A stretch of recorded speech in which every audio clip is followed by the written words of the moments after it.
The Golden Sayings of Epictetus. By Epictetus. The Sayings.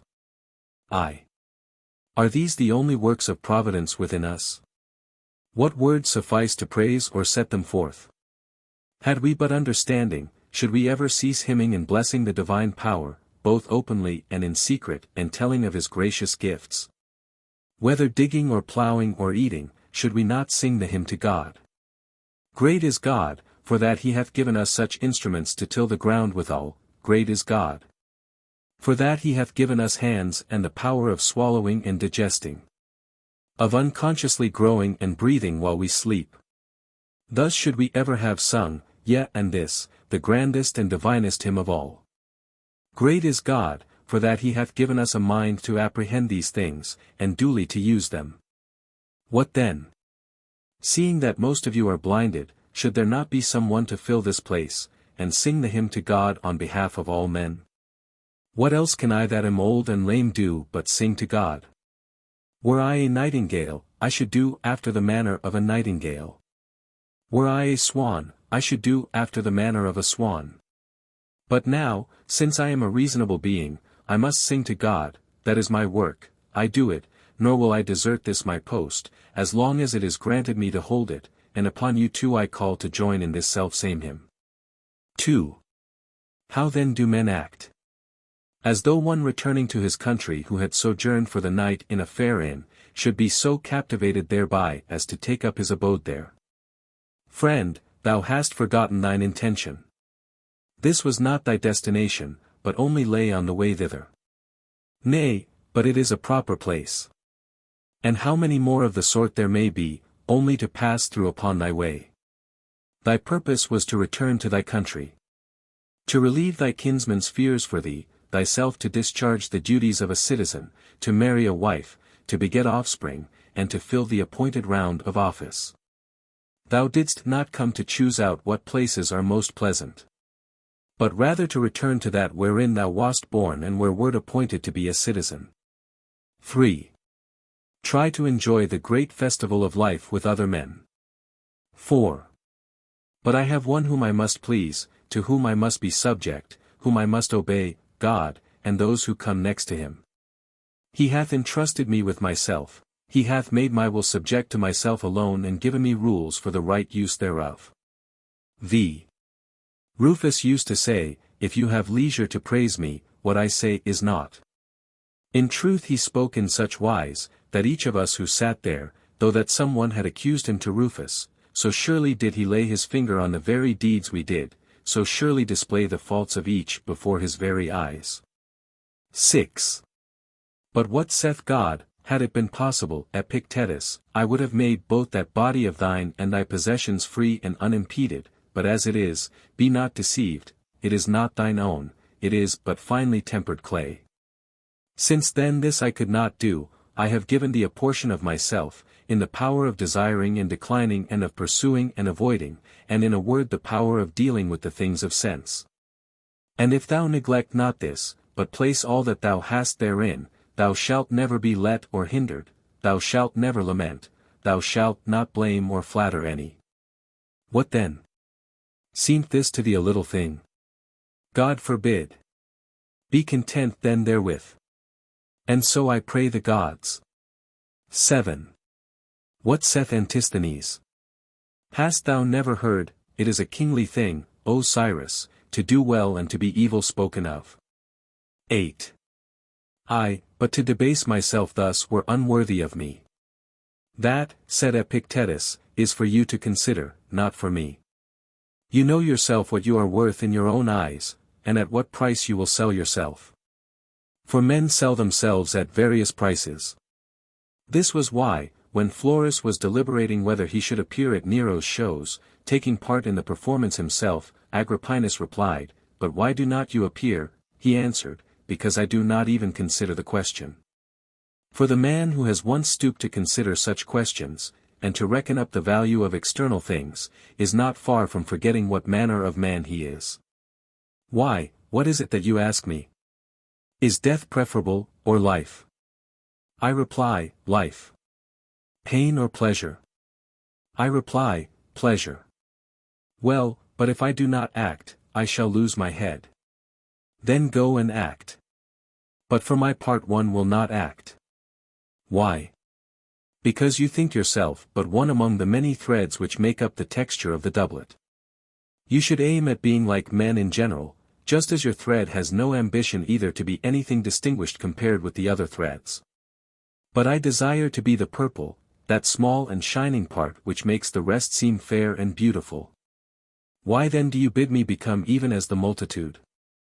Then were I no longer the purple. 9.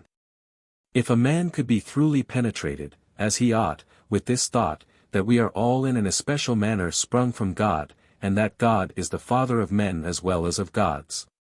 Full surely he would never conceive aught ignoble or base of himself. Whereas if Caesar were to adopt you, your haughty looks would be intolerable, will you not be elated at knowing that you are the Son of God? Now however it is not so with us, but seeing that in our birth these two things are commingled, the body which we share with the animals, and the reason and thought which we share with the gods. Many decline towards this unhappy kinship with the dead, few rise to the blessed kinship with the divine. Since then every one must deal with each thing according to the view which he forms about it, those few who hold that they are born for fidelity, modesty, and unerring sureness in dealing with the things of sense. Never conceive aught base or ignoble of themselves, but the multitude the contrary. Why, what am I, a wretched human creature, with this miserable flesh of mine? Miserable indeed. But you have something better than that paltry flesh of yours. Why then cling to the one, and neglect the other? X. Thou art but a poor soul laden with a lifeless body. 11. The other day I had an iron lamp placed beside my household gods. I heard a noise at the door and on hastening down found my lamp carried off. I reflected that the culprit was in no very strange case. Tomorrow, my friend, I said, you will find an earthenware lamp, for a man can only lose what he has. 12. The reason why I lost my lamp was that the thief was superior to me in vigilance.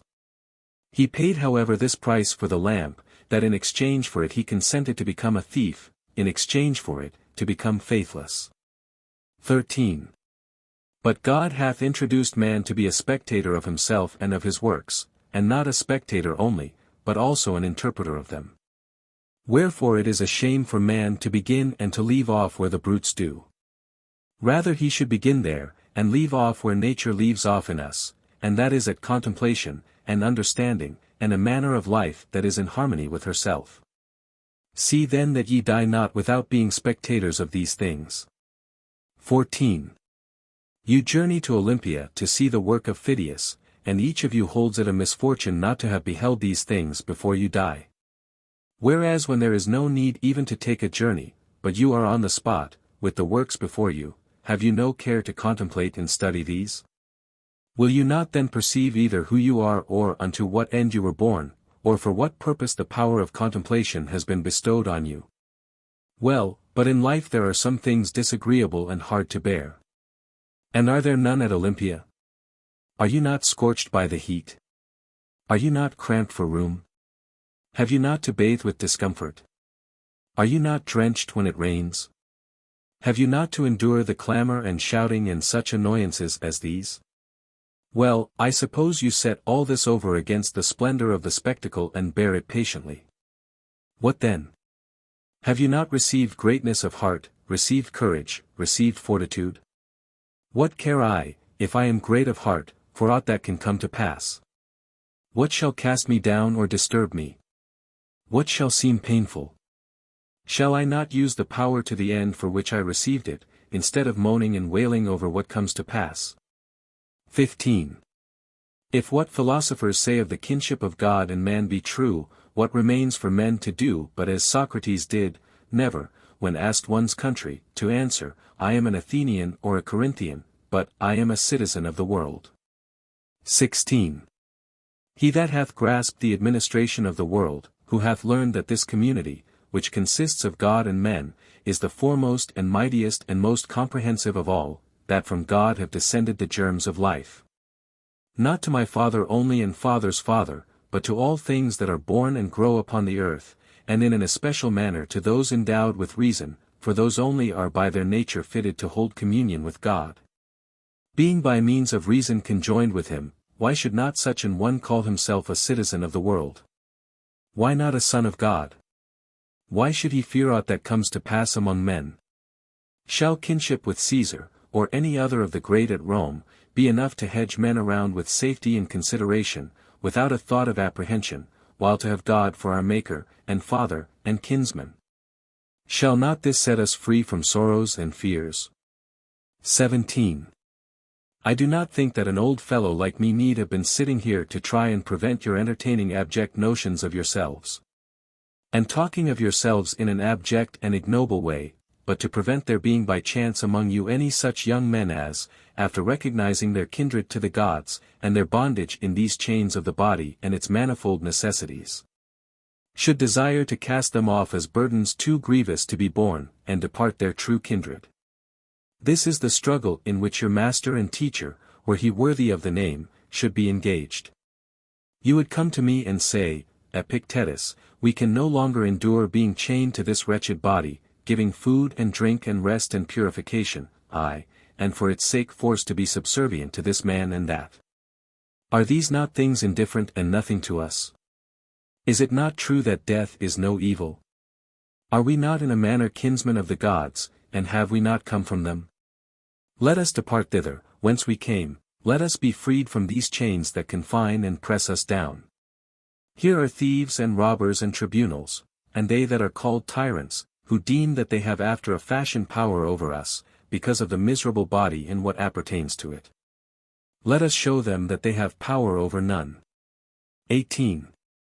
And to this I reply. Friends, wait for God. When he gives the signal, and releases you from this service, then depart to him. But for the present, endure to dwell in the place wherein he hath assigned you your post. Short indeed is the time of your habitation therein, and easy to those that are minded. What tyrant, what robber, what tribunals have any terrors for those who thus esteem the body and all that belong to it as of no account? Stay. Depart not rashly hence. 19. Something like that is what should pass between a teacher and ingenuous youths. As it is, what does pass? The teacher is a lifeless body, and you are lifeless bodies yourselves. When you have had enough to eat today, you sit down and weep about tomorrow's food. Slave. If you have it, well and good, if not, you will depart, the door is open, why lament? What further room is there for tears? What further occasion for flattery? Why should one envy another? Why should you stand in awe of them that have much or are placed in power, especially if they be also strong and passionate? Why, what should they do to us? What they can do, we will not regard, what does concern us, that they cannot do? Who then shall rule one that is thus minded? XX. Seeing this then, and noting well the faculties which you have, ye should say, Send now, O God, any trial that thou wilt. Lo, I have means and powers given me by thee to acquit myself with honor through whatever comes to pass. No. But there you sit, trembling for fear certain things should come to pass, and moaning and groaning and lamenting over what does come to pass. And then you upbraid the gods. Such meanness of spirit can have but one result, impiety. Yet God has not only given us these faculties by means of which we may bear everything that comes to pass without being crushed or depressed thereby. But like a good king and father, he has given us this without let or hindrance, placed wholly at our own disposition, without reserving to himself any power of impediment or restraint. Though possessing all these things free and all you own, you do not use them. You do not perceive what it is you have received nor whence it comes, but sit moaning and groaning. Some of you blind to the giver, making no acknowledgment to your benefactor, others basely giving themselves to complaints and accusations against God. Yet what faculties and powers you possess for attaining courage and greatness of heart, I can easily show you. What you have for upbraiding and accusation, it is for you to show me. XXI. How did Socrates bear himself in this regard? How else than as became one who was fully assured that he was the kinsman of gods? XXI. If God had made that part of his own nature which he severed from himself and gave to us, liable to be hindered or constrained either by himself or any other, he would not have been God, nor would he have been taking care of us as he ought. If you choose, you are free; if you choose, you need blame no man, accuse no man. All things will be at once according to your mind and according to the mind of God. XCI. Petrifaction is of two sorts. There is petrifaction of the understanding, and also of the sense of shame. This happens when a man obstinately refuses to acknowledge plain truths, and persists in maintaining what is self-contradictory. Most of us dread mortification of the body, and would spare no pains to escape anything of that kind. But of mortification of the soul we are utterly heedless. With regard, indeed, to the soul, if a man is in such a state as to be incapable of following or understanding anything, I grant you we do think him in a bad way. But mortification of the sense of shame and modesty we go so far as to dub strength of mind. Ziv. If we were as intent upon our business as the old fellows at Rome are upon what interests them, we too might perhaps accomplish something. I know a man older than I am, now superintendent of the corn market at Rome, and I remember when he passed through this place on his way back from exile, what an account he gave me of his former life, declaring that for the future, once home again, his only care should be to pass his remaining years in quiet and tranquility. For how few years have I left, he cried. That, I said, you will not do, but the moment the scent of Rome is in your nostrils, you will forget it all. And if you can but gain admission to court, you will be glad enough to elbow your way in, and thank God for it. Epictetus, he replied, if ever you find me setting as much as 1 foot within the court, think what you will of me. Well, as it was, what did he do? Ere ever he entered the city, he was met by a dispatch from the emperor. He took it, and forgot the whole of his resolutions. From that moment, he has been piling one thing upon another. I should like to be beside him to remind him of what he said when passing this way, and to add, how much better a prophet I am than you. What then? Do I say man is not made for an active life? Far from it. But there is a great difference between other men's occupations and ours. A glance at theirs will make it clear to you. All day long they do nothing but calculate, contrive, consult how to wring their profit out of foodstuffs, farm plots, and the like. Whereas, I entreat you to learn what the administration of the world is, and what place a being endowed with reason holds therein, to consider what you are yourself, and wherein your good and evil consists. XXV. A man asked me to write to Rome on his behalf who, as most people thought, had met with misfortune, for having been before wealthy and distinguished, he had afterwards lost all and was living here. So I wrote about him in a humble style. He however on reading the letter returned it to me, with the words, I ask for your help, not for your pity. No evil has happened unto me. XXVI. True instruction is this, to learn to wish that each thing should come to pass as it does. And how does it come to pass? As the disposer has disposed it. Now he has disposed that there should be summer and winter, and plenty and dearth, and vice and virtue, and all such opposites, for the harmony of the whole. XXVI. Have this thought ever present with thee, when thou losest any outward thing, what thou gainest in its stead, and if this be the more precious, say not, I have suffered loss. XVIII. Concerning the gods, there are who deny the very existence of the Godhead, others say that it exists, but neither bestirs nor concerns itself nor has forethought for anything. A third party attribute to it existence and forethought, but only for great and heavenly matters, not for anything that is on earth. A fourth party admit things on earth as well as in heaven, but only in general, and not with respect to each individual. A fifth, of whom were Ulysses and Socrates, are those that cry, I move not without thy knowledge. Zix. Considering all these things, the good and true man submits his judgment to him that administers the universe, even as good citizens to the law of the state. And he that is being instructed should come thus minded, how may I in all things follow the gods, and, how may I rest satisfied with the divine administration, and, how may I become free? For he is free for whom all things come to pass according to his will, and whom none can hinder. What then, is freedom madness? God forbid. For madness and freedom exist not together. But I wish all that I desire to come to pass and in the manner that I desire. You are mad, you are beside yourself. Know you not that freedom is a glorious thing and of great worth? But that what I desired at random I should wish at random to come to pass, so far from being noble, may well be exceeding base. XXX. You must know that it is no easy thing for a principle to become a man's own, unless each day he maintain it and hear it maintained, as well as work it out in life. XXXI. You are impatient and hard to please.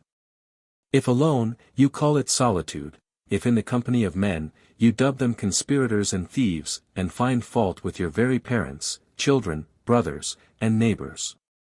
Whereas when by yourself you should have called it tranquility and freedom, and herein deemed yourself like unto the gods. And when in the company of many, you should not have called it a wearisome crowd and tumult, but an assembly and a tribunal. And thus accepted all with contentment. XXXI. What then is the chastisement of those who accept it not? To be as they are. Is any discontented with being alone? Let him be in solitude. Is any discontented with his parents? Let him be a bad son, and lament. Is any discontented with his children? Let him be a bad father. Throw him into prison. What prison, where he is already, for he is there against his will. And wherever a man is against his will, that to him is a prison. Thus Socrates was not in prison, since he was there with his own consent. 33. Knowest thou what a speck thou art in comparison with the universe? That is, with respect to the body, since with respect to reason, thou art not inferior to the gods, nor less than they. For the greatness of reason is not measured by length or height, but by the resolves of the mind. Place then thy happiness in that wherein thou art equal to the gods. Exiv. Asked how a man might eat acceptably to the gods, Epictetus replied, if when he eats, he can be just, cheerful, equable, temperate, and orderly, can he not thus eat acceptably to the gods? But when you call for warm water, and your slave does not answer, or when he answers brings it lukewarm, or is not even found to be in the house at all, then not to be vexed nor burst with anger, is not that acceptable to the gods? But how can one endure such people? Slave, will you not endure your own brother, that has God to his forefather, even as a son sprung from the same stock, and of the same high descent as yourself? And if you are stationed in a high position, are you therefore forthwith set up for a tyrant? Remember who you are, and whom you rule, that they are by nature your kinsmen, your brothers, the offspring of God. But I paid a price for them, not they for me. Do you see whither you are looking, down to the earth, to the pit, to those despicable laws of the dead? But to the laws of the gods you do not look. XXXV. When we are invited to a banquet, we take what is set before us, and were one to call upon his host to set fish upon the table or sweet things, he would be deemed absurd. Yet in a word, we ask the gods for what they do not give. And that, although they have given us so many things. XXXVI. Asked how a man might convince himself that every single act of his was under the eye of God, Epictetus answered.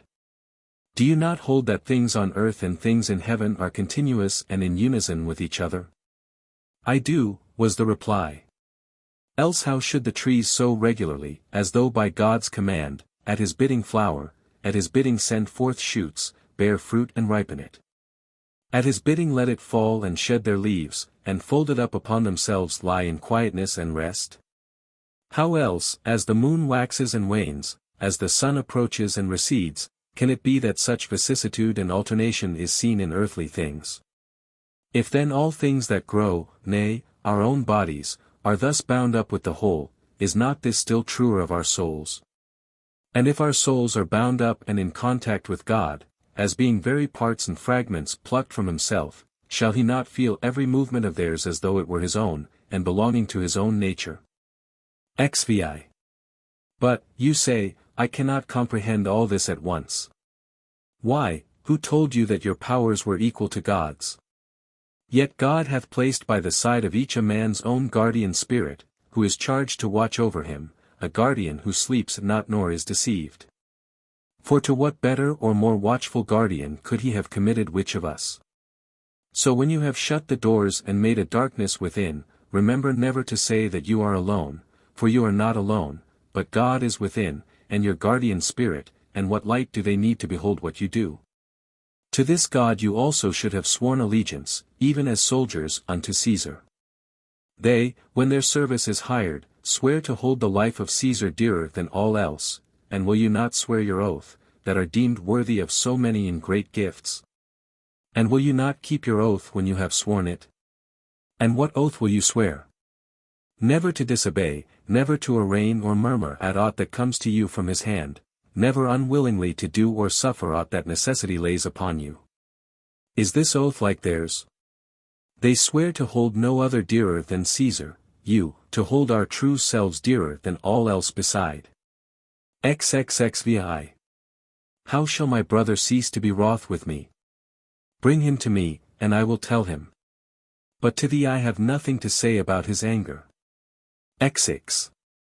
When one took counsel of Epictetus, saying, What I seek is this, how even though my brother be not reconciled to me, I may still remain as nature would have me to be, he replied, All great things are slow of growth. Nay, this is true even of a grape or of a figure. If then you say to me now, I desire a fig, I shall answer, It needs time, wait till it first flower, then cast its blossom, then ripen. Whereas then the fruit of the fig tree reaches not maturity suddenly nor yet in a single hour, do you nevertheless desire so quickly, and easily to reap the fruit of the mind of man? Nay, expect it not, even though I bade you. XL. Epictetus had a shoemaker whom he sold as being good for nothing. This fellow, by some accident, was afterwards purchased by one of Caesar's men, and became a shoemaker to Caesar. You should have seen what respect Epictetus paid him then. How does the good Felician? Kindly let me know. And if any of us inquired, What is Epictetus doing? The answer was, He is consulting about so and so with Felician. Had he not sold him as good for nothing? Who had in a trice converted him into a wiseacre? This is what comes of holding of importance anything but the things that depend on the will. XLI. What you shun enduring yourself, attempt not to impose on others. You shun slavery, beware of enslaving others. If you can endure to do that, one would think you had been once upon a time a slave yourself. For vice has nothing in common with virtue, nor freedom with slavery. XLI. Has a man been raised to tribuneship? Every one that he meets congratulates him. One kisses him on the eyes, another on the neck, while the slaves kiss his hands. He goes home to find torches burning, he ascends to the Capitol to sacrifice. Whoever sacrificed for having had right desires, for having conceived such inclinations as nature would have him? In truth we thank the gods for that wherein we place our happiness. XLI. A man was talking to me today about the priesthood of Augustus.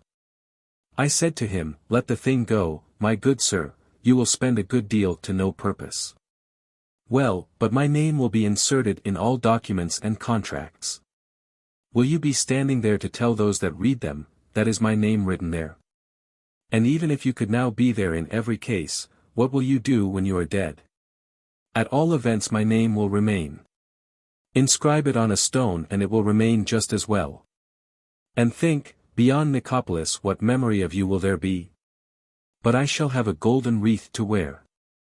If you must have a wreath, get a wreath of roses and put it on. You will look more elegant. Sliv. Above all, remember that the door stands open. Be not more fearful than children. But as they, when they weary of the game, cry, I will play no more, even so, when thou art in the like case, cry, I will play no more, and depart. But if thou stayest, make no lamentation. XLV. Is there smoke in the room? If it be slight, I remain, if grievous, I quit it. For you must remember this and hold it fast, that the door stands open. You shall not dwell at Nicopolis. Well and good. Nor at Athens. Then I will not dwell at Athens either. Nor at Rome. Nor at Rome either. You shall dwell in Gyra. Well, but to dwell in Gyra seems to me like a grievous smoke. I depart to a place where none can forbid me to dwell, that habitation is open unto all. As for the last garment of all, that is the poor body, beyond that, none can do aught unto me. This why Demetrius said to Nero, You threaten me with death, it is nature who threatens you. XLVI. The beginning of philosophy is to know the condition of one's own mind. If a man recognizes that this is in a weakly state, he will not then want to apply it to questions of the greatest moment. As it is, men who are not fit to swallow even a morsel, buy whole treatises and try to devour them. Accordingly they either vomit them up again, or suffer from indigestion, whence come gripings, fluxions, and fevers. Whereas they should have stopped to consider their capacity. XLVI. In theory it is easy to convince an ignorant person. In actual life, men not only object to offer themselves to be convinced, but hate the man who has convinced them. Whereas Socrates used to say that we should never lead a life not subjected to examination. XLVI. This is the reason why Socrates, when reminded that he should prepare for his trial, answered, Thinkest thou not that I have been preparing for it all my life? In what way? I have maintained that which in me lay. How so? I have never, secretly or openly, done a wrong unto any. 49. In what character dost thou now come forward? As a witness summoned by God. Come thou, saith God, and testify for me, for thou art worthy of being brought forward as a witness by me. Is aught that is outside thy will either good or bad? Do I hurt any man? Have I placed the good of each in the power of any other than himself? What witness dost thou bear to God? I am in evil state, Master, I am undone. None careth for me, none giveth me aught, all men blame, all speak evil of me.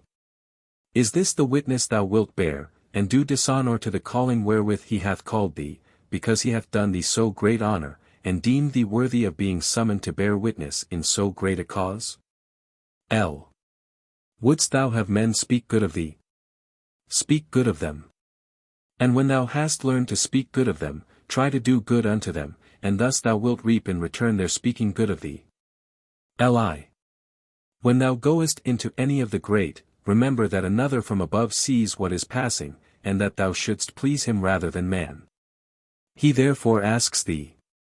In the schools, what didst thou call exile, imprisonment, bonds, death and shame? I called them things indifferent. What then dost thou call them now? Are they at all changed? No. Is it then thou that art changed? No. Say then, what are things indifferent? Things that are not in our power. Say then, what follows? That things which are not in our power are nothing to me. Say also what things you hold to be good. A will such as it ought to be, and a right use of the things of sense. And what is the end? To follow thee. Ai. That Socrates should ever have been so treated by the Athenians. Slave. Why say, Socrates?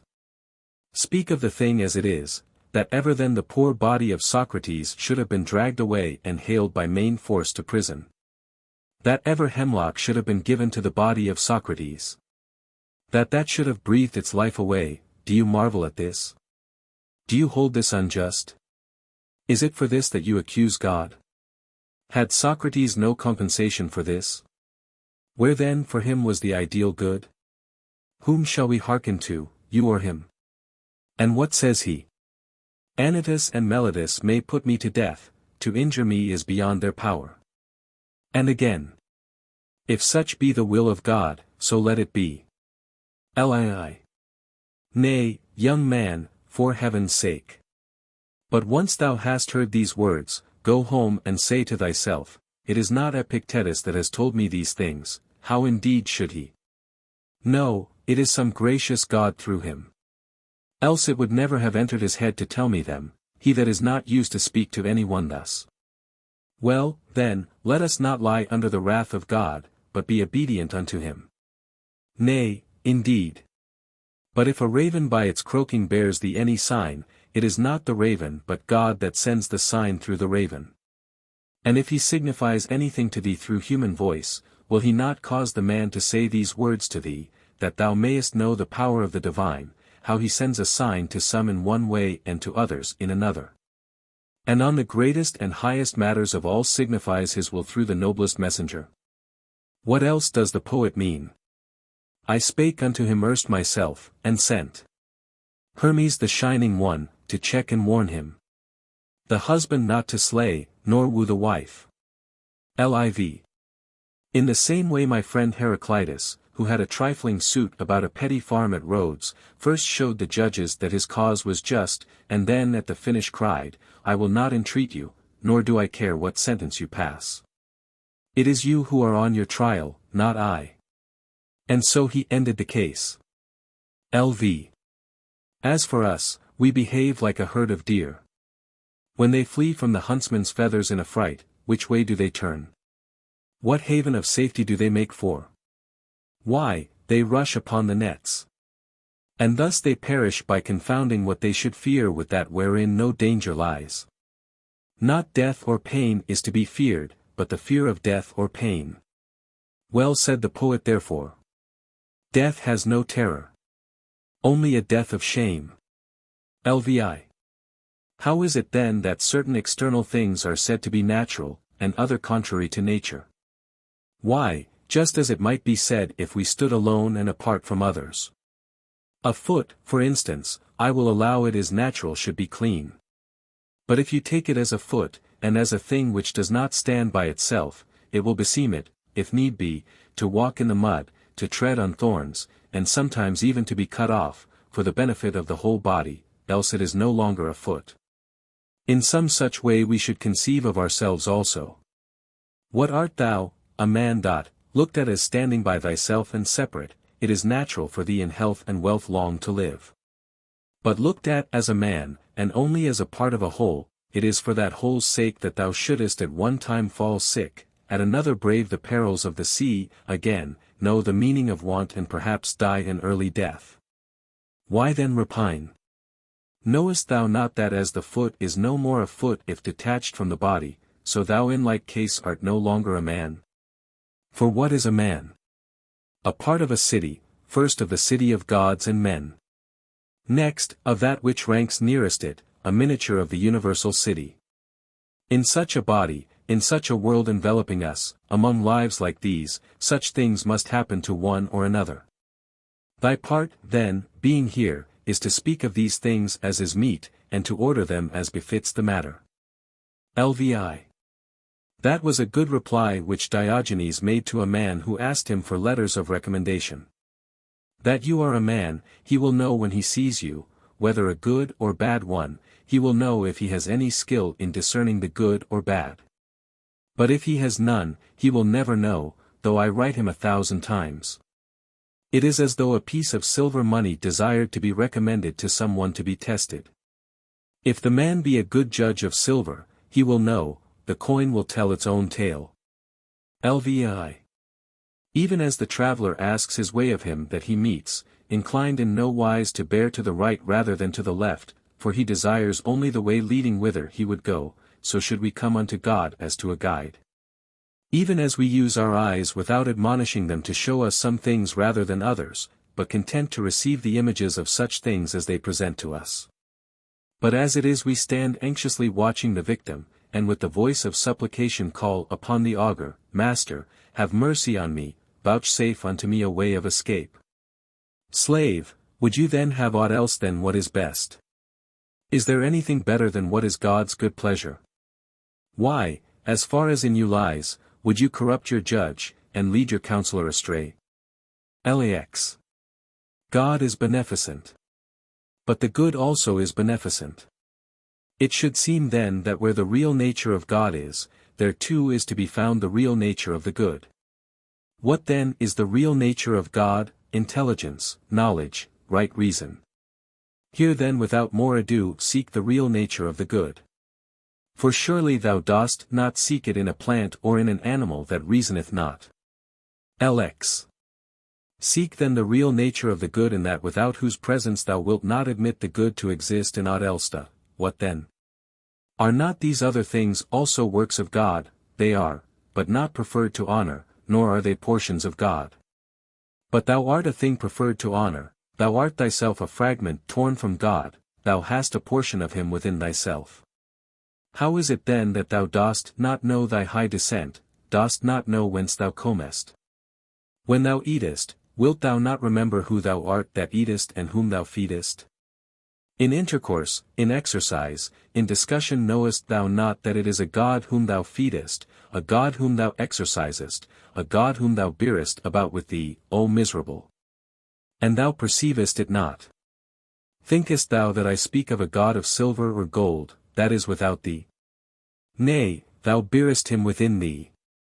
All unconscious of polluting him with thoughts impure and unclean deeds. Were an image of God present, thou wouldest not dare to act as thou dost, yet, when God himself is present within thee, beholding and hearing all, thou dost not blush to think such thoughts and do such deeds. O thou that art insensible of thine own nature and least under the wrath of God. LXI. Why then are we afraid when we send a young man from the schools into active life, lest he should indulge his appetites intemperately, lest he should debase himself by ragged clothing, or be puffed up by fine raiment? Knows he not the God within him, knows he not with whom he is starting on his way? Have we patience to hear him say to us, Would I had thee with me, hast thou not God where thou art, and having him dost thou still seek for any other? Would he tell thee aught else than these things? Why, wert thou a statue of Phidias, an Athena, or a Zeus, thou wouldst bethink thee both of thyself and thine artificer. And hadst thou any sense, thou wouldst strive to do no dishonour to thyself or him that fashioned thee, nor appear to beholders in unbefitting guise. But now, because God is thy Maker, is that why thou carest not of what sort thou shalt show thyself to be? Yet how different the artists and their workmanship! What human artist's work, for example, has in it the faculties that are displayed in fashioning it? Is it aught but marble, bronze, gold, or ivory? Nay, when the Athena of Phidias has put forth her hand and received therein a victory, in that attitude she stands for evermore. But God's works move and breathe, they use and judge the things of sense.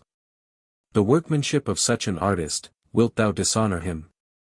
Aye, when he not only fashioned thee, but placed thee, like a ward, in the care and guardianship of thyself alone, wilt thou not only forget this, but also do dishonour to what is committed to thy care?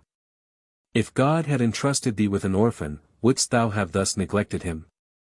He hath delivered thee to thine own care, saying, I had none more faithful than myself, keep this man for me such as nature hath made him, modest, faithful, high-minded, a stranger to fear, to passion, to perturbation. Such will I show myself to you all.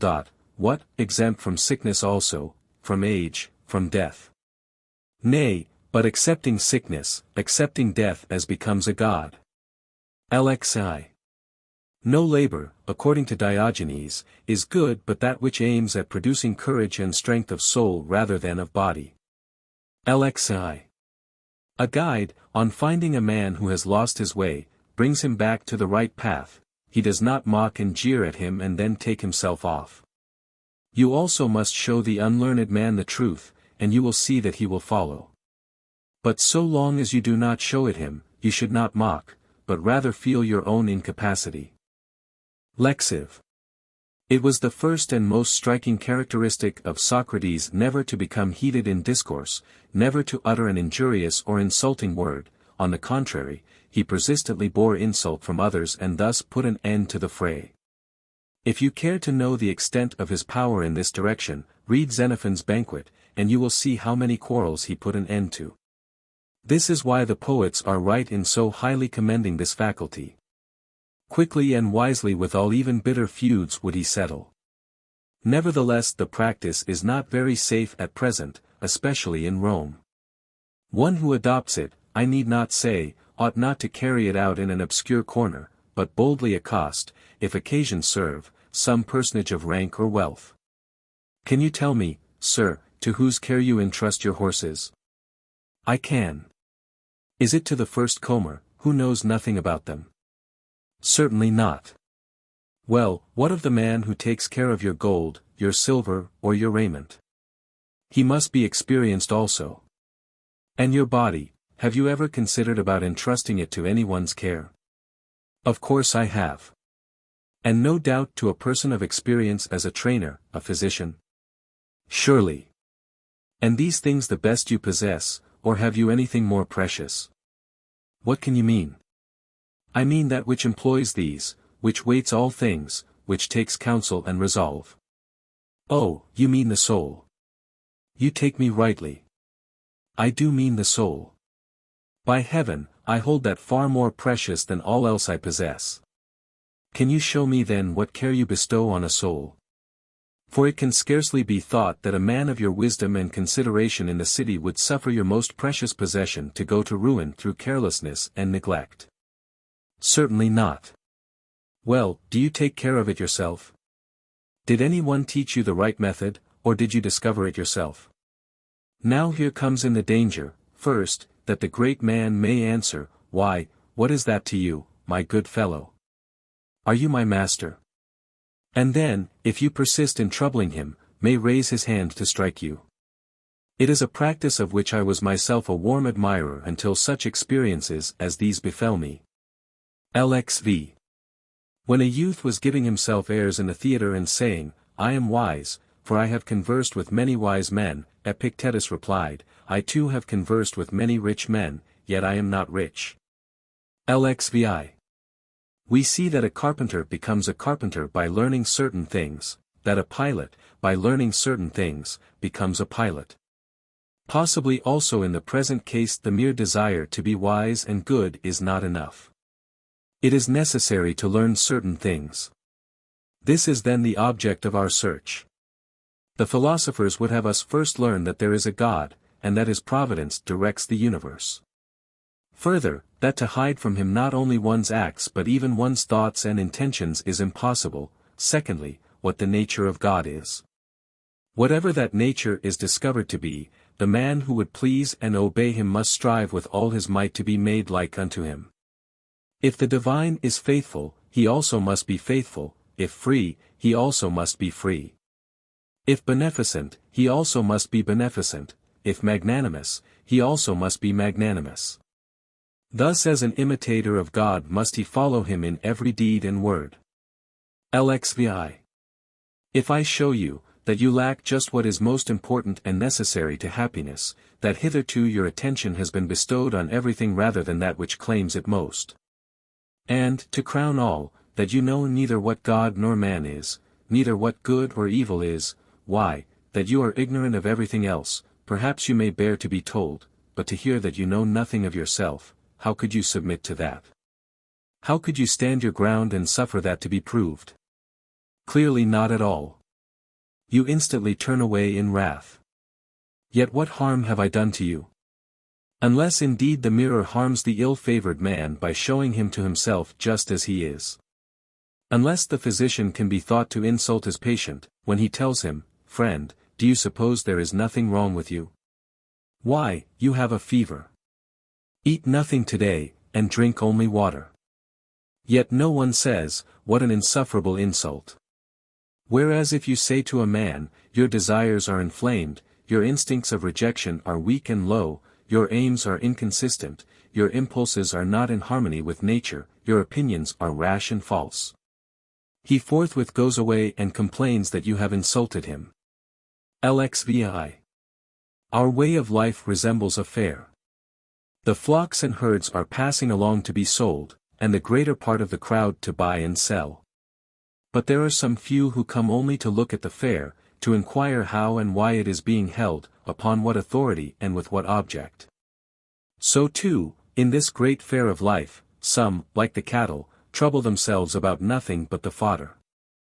Know all of you, who are busied about land, slaves and public posts, that these are nothing but fodder.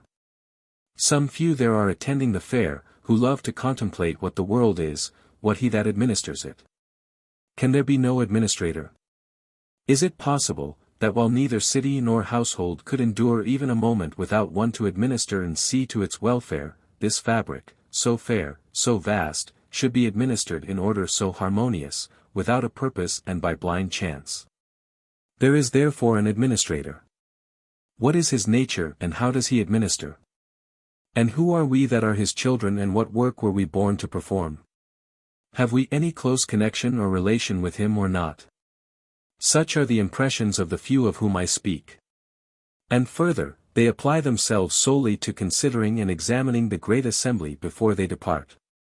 Well, they are derided by the multitude. So are the lookers-on by the traders, aye, and if the beasts had any sense, they would deride those who thought much of anything but fodder. Lex. I think I know now what I never knew before, the meaning of the common saying, a fool you can neither bend nor break. Pray heaven I may never have a wise fool for my friend. There is nothing more intractable than, my resolve is fixed. Why so madmen say too, but the more firmly they believe in their delusions, the more they stand in need of treatment. LXX. Oh. When shall I see Athens and its Acropolis again? Miserable man! Art thou not contented with the daily sights that meet thine eyes? Canst thou behold aught greater or nobler than the sun, moon, and stars, than the outspread earth and sea? If indeed thou apprehendest him who administers the universe, if thou bearest him about within thee, canst thou still hanker after mere fragments of stone and fine rock? When thou art about to bid farewell to the sun and moon itself, wilt thou sit down and cry like a child? Why, what didst thou hear, what didst thou learn? Why didst thou write thyself down a philosopher, when thou mightest have written what was the fact, namely, I have made 1 or 2 compendiums, I have read some works of Chrysippus, and I have not even touched the hem of philosophy's robe. LXXI. Friend, lay hold with a desperate grasp, ere it is too late, on freedom, on tranquility, on greatness of soul. Lift up thy head, as one escaped from slavery, dare to look up to God, and say, deal with me henceforth as thou wilt. Thou and I are of one mind. I am thine, I refuse nothing that seeth good to thee, lead on whither thou wilt, clothe me in what garb thou pleasest, wilt thou have me a ruler or a subject, at home or in exile, poor or rich? All these things will I justify unto men for thee. I will show the true nature of each. Who would Hercules have been had he loitered at home? No Hercules, but Eurystheus. And in his wanderings through the world how many friends and comrades did he find? But nothing dearer to him than God. Wherefore he was believed to be God's son, as indeed he was. So then in obedience to him, he went about delivering the earth from injustice and lawlessness. But thou art not Hercules, thou sayest, and canst not deliver others from their iniquity, not even Theseus, to deliver the soil of Attica from its monsters. Purge away thine own, cast forth thence, from thine own mind, not robbers and monsters, but fear, desire, envy, malignity, avarice, effeminacy, intemperance.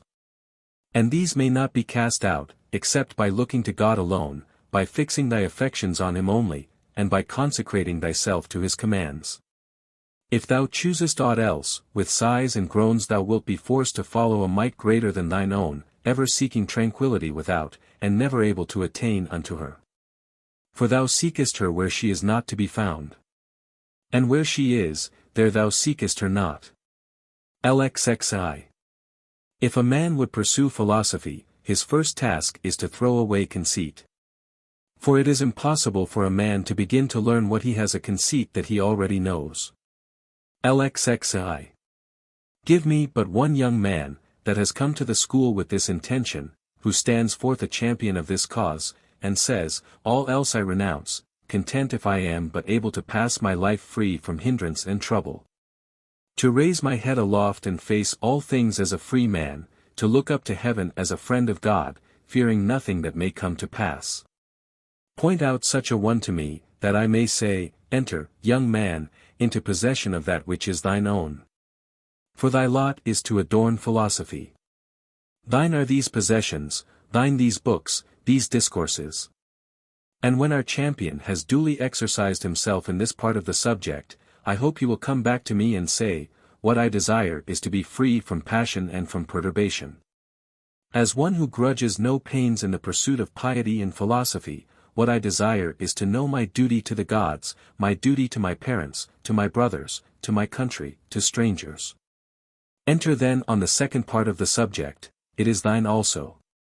But I have already mastered the second part, only I wish to stand firm and unshaken, as firm when asleep as when awake, as firm when elated with wine as in despondency and dejection. Friend, you are verily a god. You cherish great designs. Lexiv. The question at stake, said Epictetus, is no common one, it is this, are we in our senses, or are we not? LXXV. If you have given way to anger, be sure that over and above the evil involved therein, you have strengthened the habit, and added fuel to the fire. If overcome by a temptation of the flesh, do not reckon it a single defeat, but that you have also strengthened your dissolute habits. Habits and faculties are necessarily affected by the corresponding acts. Those that were not there before, spring up, the rest gain in strength and extent. This is the account which philosophers give of the origin of diseases of the mind. Suppose you have once lusted after money, if reason sufficient to produce a sense of evil be applied, then the lust is checked. And the mind at once regains its original authority. Whereas if you have recourse to no remedy, you can no longer look for this return, on the contrary, the next time it is excited by the corresponding object, the flame of desire leaps up more quickly than before. By frequent repetition, the mind in the long run becomes callous, and thus this mental disease produces confirmed avarice. One who has had fever, even when it has left him, is not in the same condition of health as before, unless indeed his cure is complete.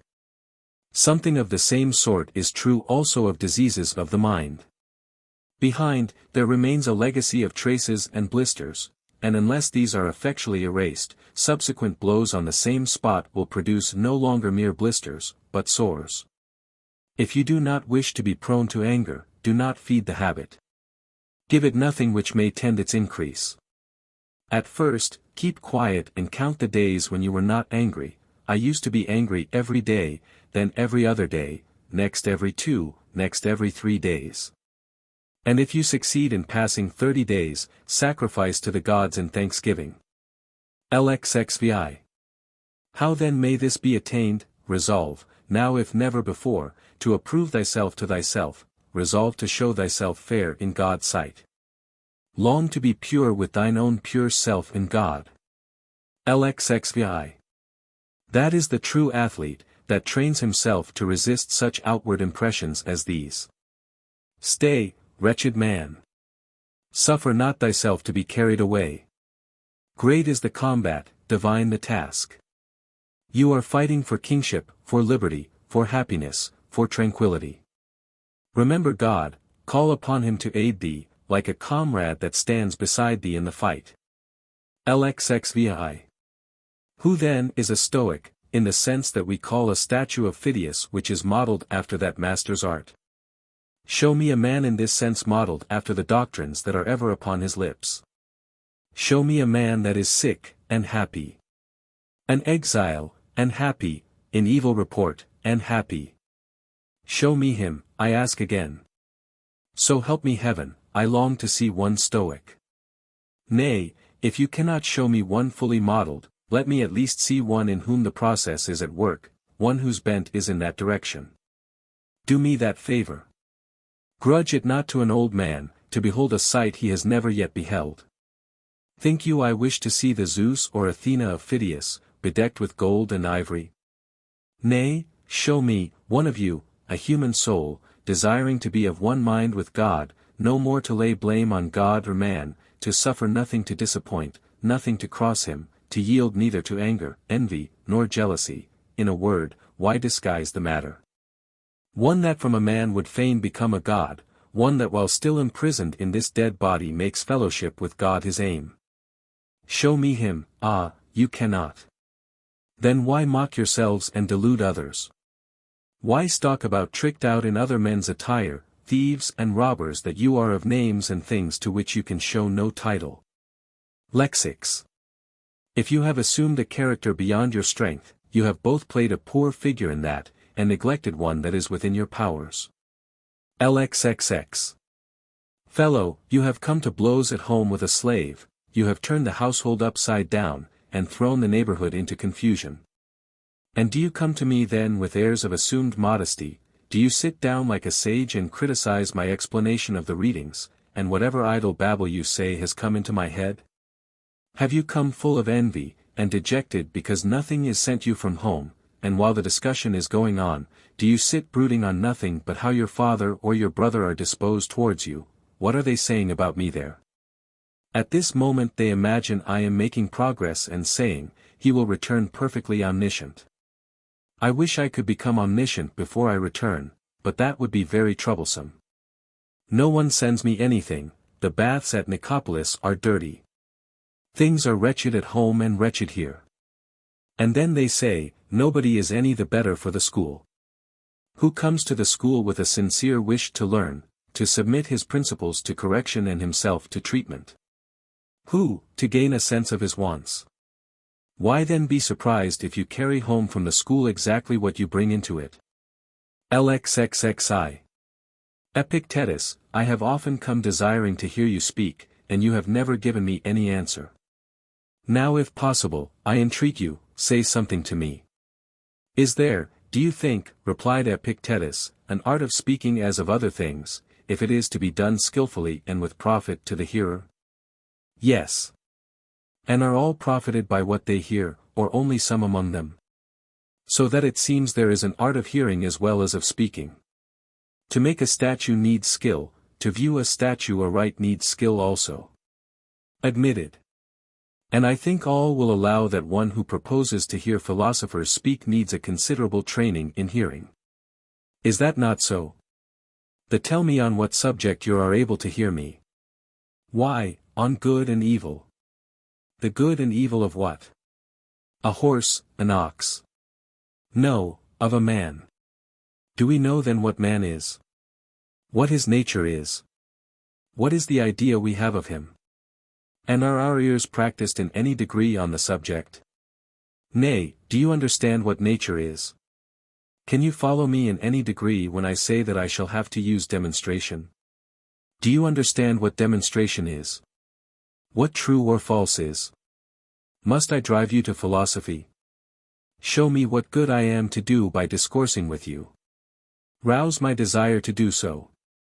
The sight of a pasture it loves stirs in a sheep the desire to feed, show it a stone or a bit of bread and it remains unmoved. Thus we also have certain natural desires, and one that moves us to speak when we find a listener that is worth his salt, one that himself stirs the spirit. But if he sits by like a stone or a tuft of grass, how can he rouse a man's desire? Then you will say nothing to me. I can only tell you this, that one who knows not who he is and to what end he was born, what kind of world this is and with whom he is associated therein. One who cannot distinguish good and evil, beauty and foulness.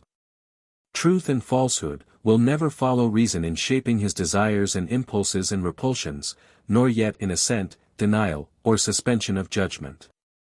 But will in one word go about deaf and blind, thinking himself to be somewhat, when he is in truth of no account. Is there anything new in all this? Is not this ignorance the cause of all the mistakes and mischances of men since the human race began? This is all I have to say to you, and even this against the grain. Why? Because you have not stirred my spirit. For what can I see in you to stir me, as a spirited horse will stir a judge of horses? Your body. That you maltreat. Your dress.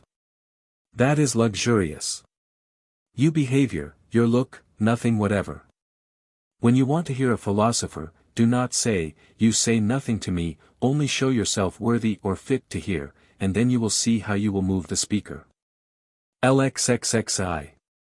And now, when you see brothers apparently good friends and living in accord, do not immediately pronounce anything upon their friendship, though they should affirm it with an oath, though they should declare for us to live apart in a thing impossible.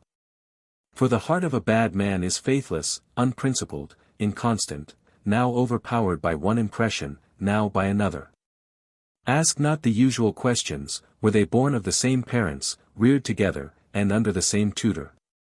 But ask this only, in what they place their real interest, whether in outward things or in the will. If in outward things, call them not friends, any more than faithful, constant, brave or free, call them not even human beings, if you have any sense. But should you hear that these men hold the good to lie only in the will, only in rightly dealing with the things of sense, take no more trouble to inquire whether they are father and son or brothers, or comrades of long standing. But, sure of this one thing, pronounce as boldly that they are friends as that they are faithful and just, for where else can friendship be found than where modesty is, where there is an interchange of things fair and honest, and of such only? LXXXI. No man can rob us of our will, no man can lord it over that. 84.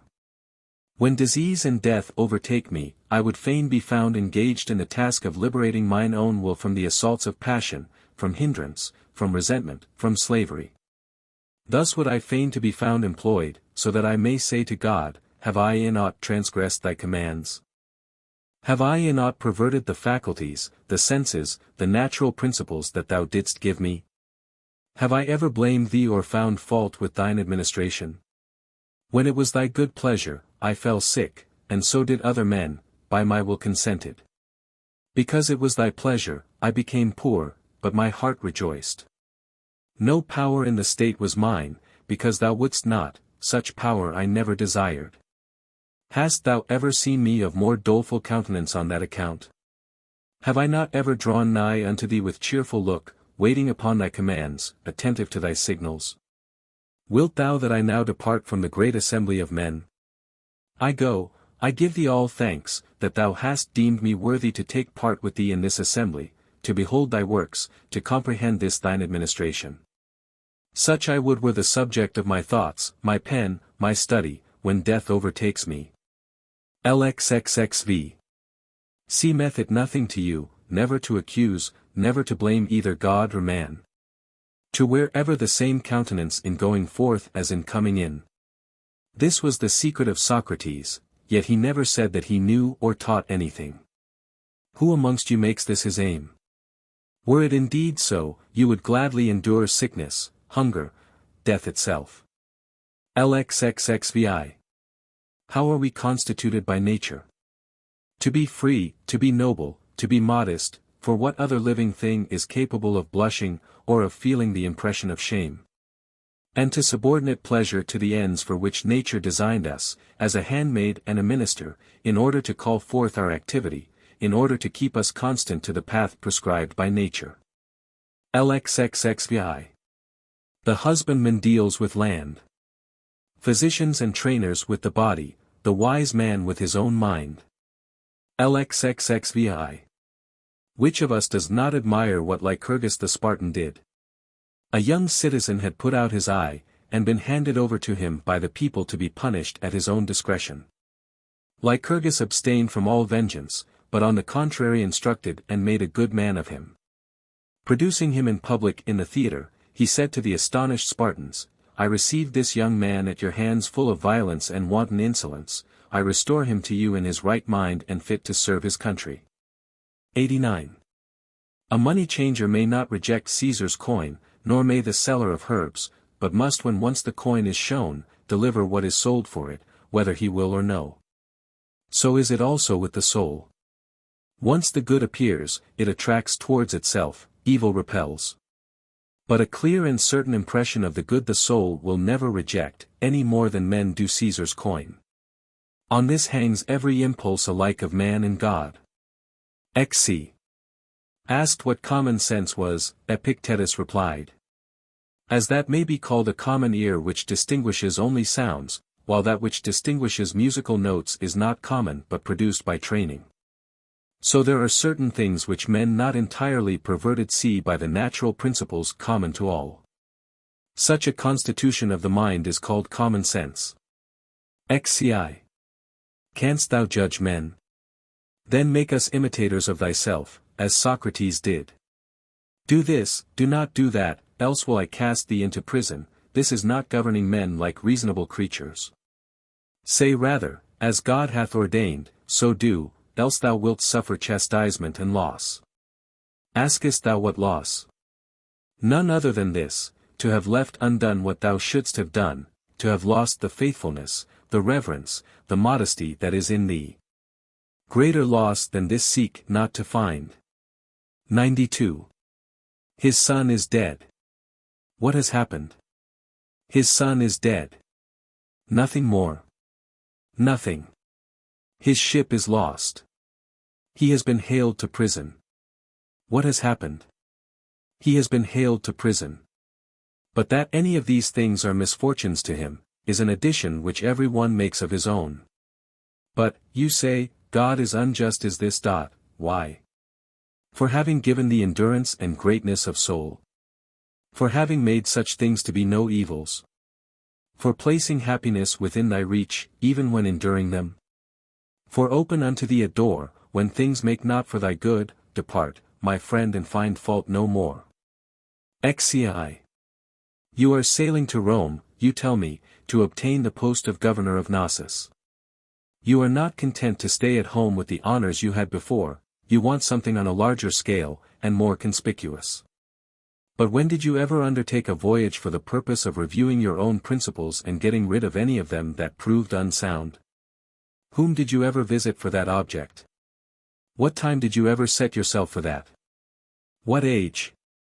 Run over the times of your life, by yourself, if you are ashamed before me. Did you examine your principles when a boy? Did you not do everything just as you do now? Or when you were a stripling, attending the school of oratory and practicing the art yourself, what did you ever imagine you lacked? And when you were a young man, entered upon public life, and were pleading causes and making a name, who any longer seemed equal to you? And at what moment would you have endured another examining your principles and proving that they were unsound? What then am I to say to you? Help me in this matter, you cry. Ah, for that I have no rule. And neither did you, if that was your object, come to me as a philosopher, but as you might have gone to a herb seller or a cobbler. What do philosophers have rules for, then? Why, that whatever may betide, our ruling faculty may be as nature would have it, and so remain. Think you this a small matter? Not so. But the greatest thing there is. Well, does it need but a short time? Can it be grasped by a passerby? Grasp it, if you can.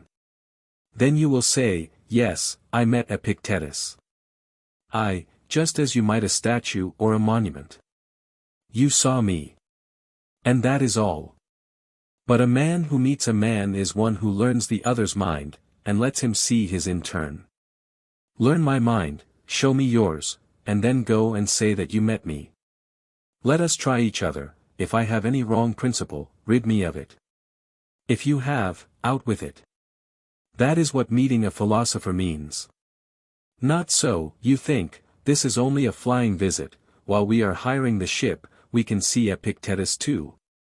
Let us see what he has to say. Then on leaving you cry, out on Epictetus for a worthless fellow, provincial and barbarous of speech. What else indeed did you come to judge of? Civ. Whether you will or no, you are poorer than I. What then do I lack? What you have not, constancy of mind, such as nature would have it be, tranquility. Patron or no patron, what care I? But you do care. I am richer than you, I am not racked with anxiety as to what Caesar may think of me. I flatter none on that account. This is what I have, instead of vessels of gold and silver. Your vessels may be of gold, but your reason, your principles, your accepted views, your inclinations, your desires are of earthenware. XCV. To you, all you have seems small, to me, all I have seems great. Your desire is insatiable, mine is satisfied. See children thrusting their hands into a narrow-necked jar, and striving to pull out the nuts and figs it contains, if they fill the hand, they cannot pull it out again, and then they fall to tears. Let go a few of them, and then you can draw out the rest. You, too, let your desire go. Covet not many things, and you will obtain. XCVI. Pittacus wronged by one whom he had it in his power to punish, let him go free, saying, forgiveness is better than revenge. The one shows native gentleness, the other savagery. XCVI. My brother ought not to have treated me thus. True, but he must see to that. However he may treat me, I must deal rightly by him. This is what lies with me, what none can hinder. XCVI. Nevertheless a man should also be prepared to be sufficient unto himself, to dwell with himself alone, even as God dwells with himself alone, shares his repose with none, and considers the nature of his own administration. Intent upon such thoughts as are meet unto himself. So should we also be able to converse with ourselves, to need none else beside, to sigh for no distraction, to bend our thoughts upon the divine administration, and how we stand related to all else. To observe how human accidents touched us of old, and how they touch us now, what things they are that still have power to hurt us, and how they may be cured or removed, to perfect what needs perfecting as reason would direct. 6. If a man has frequent intercourse with others, either in the way of conversation, entertainment, or simple familiarity, he must either become like them, or change them to his own fashion. A live coal placed next a dead one will either kindle that or be quenched by it. Such being the risk, it is well to be cautious in admitting intimacies of this sort, remembering that one cannot rub shoulders with a soot-stained man without sharing the soot oneself. What will you do, supposing the talk turns on gladiators, or horses, or prize-fighters, or, what is worse, on persons, condemning this and that, approving the other? Or suppose a man sneers and jeers or shows a malignant temper. Has any among us the skill of the lute player, who knows at the first touch which strings are out of tune and sets the instrument right? Has any of you such power as Socrates had, in all his intercourse with men? Of winning them over to his own convictions? Nay, but you must needs be swayed hither and thither by the uninstructed. How comes it then that they prove so much stronger than you? Because they speak from the fullness of the heart, their low, corrupt views are their real convictions, whereas your fine sentiments are but from the lips, outwards, that is why they are so nerveless and dead.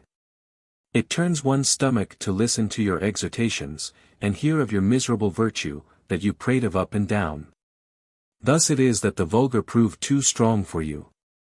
Everywhere strength, everywhere victory waits your conviction. C. In general, any methods of discipline applied to the body which tend to modify its desires or repulsions, are good, for ascetic ends. But if done for display, they betray at once a man who keeps an eye on outward show. Who has an ulterior purpose, and is looking for spectators to shout, "Oh, what a great man!"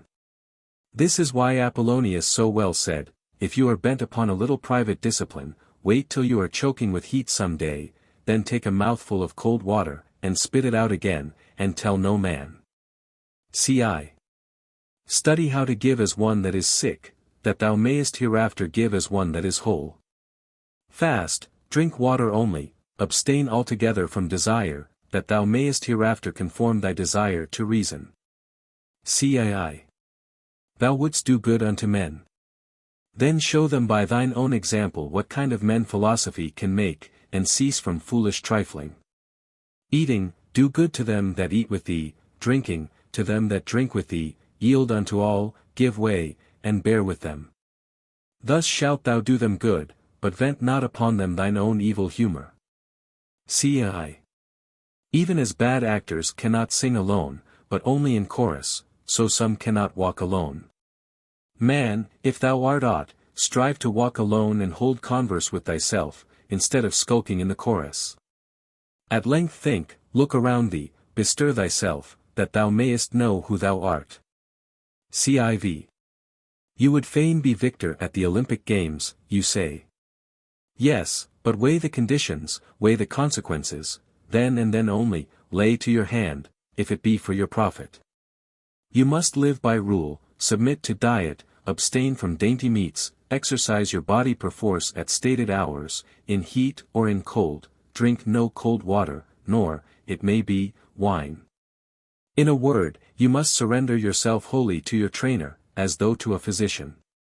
Then in the hour of contest, you will have to delve the ground, it may chance dislocate an arm, sprain an ankle, gulp down abundance of yellow sand, be scourged with the whip, and with all this sometimes lose the victory. Count the cost, and then, if your desire still holds, try the wrestler's life. Else let me tell you that you will be behaving like a pack of children playing now at wrestlers, now at gladiators. Presently falling to trumpeting and anon to stage playing, when the fancy takes them for what they have seen. And you are even the same, wrestler, gladiator, philosopher, orator all by turns and none of them with your whole soul. Like an ape, you mimic what you see, to one thing constant never, the thing that is familiar charms no more. This is because you never undertook aught with due consideration, nor after strictly testing and viewing it from every side. No, your choice was thoughtless, the glow of your desire had waxed cold. Friend, bethink you first what it is you would do, and then what your own nature is able to bear. Would you be a wrestler, consider your shoulders, your thighs, your loins, not all men are formed to the same end. Think you to be a philosopher while acting as you do? Think you go on thus eating, thus drinking, giving way in like manner to wrath and to displeasure? Nay, you must watch, you must labor, overcome certain desires. Quit your familiar friends, submit to be despised by your slave, to be held in derision by them that meet you, to take the lower place in all things, in office, in positions of authority, in courts of law. Weigh these things fully, and then, if you will, lay to your hand, if as the price of these things you would gain freedom, tranquility, and passionless serenity. C.V. He that hath no musical instruction is a child in music. He that hath no letters is a child in learning, he that is untaught is a child in life. C.V.I. Can any profit be derived from these men? Aye, from all. What, even from a reviler? Why, tell me what profit a wrestler gains from him who exercises him beforehand? The very greatest. He trains me in the practice of endurance, of controlling my temper, of gentle ways. You deny it. What, the man who lays hold of my neck, and disciplines loins and shoulders, does me good, while he that trains me to keep my temper does me none. This is what it means, not knowing how to gain advantage from men. Is my neighbor bad? Bad to himself, but good to me, he brings my good temper, my gentleness into play. Is my father bad? Bad to himself, but good to me. This is the rod of Hermes, touch what you will with it, they say, and it becomes gold. Nay, but bring what you will and I will transmute it into good. Bring sickness, bring death, bring poverty and reproach, bring trial for life, all these things through the rod of Hermes shall be turned to profit. C.V.I. Till then these sound opinions have taken firm root in you, and you have gained a measure of strength for your security, I counsel you to be cautious in associating with the uninstructed. Else whatever impressions you receive upon the tablets of your mind in the school will day by day melt and disappear, like wax in the sun. Withdraw then somewhere far from the sun, while you have these waxen sentiments. C.V.I. We must approach this matter in a different way, it is great and mystical, it is no common thing, nor given to every man. Wisdom alone, it may be, will not suffice for the care of youth, a man needs also a certain measure of readiness, an aptitude for the office, aye, and certain bodily qualities, and above all, to be counselled of God himself to undertake this post.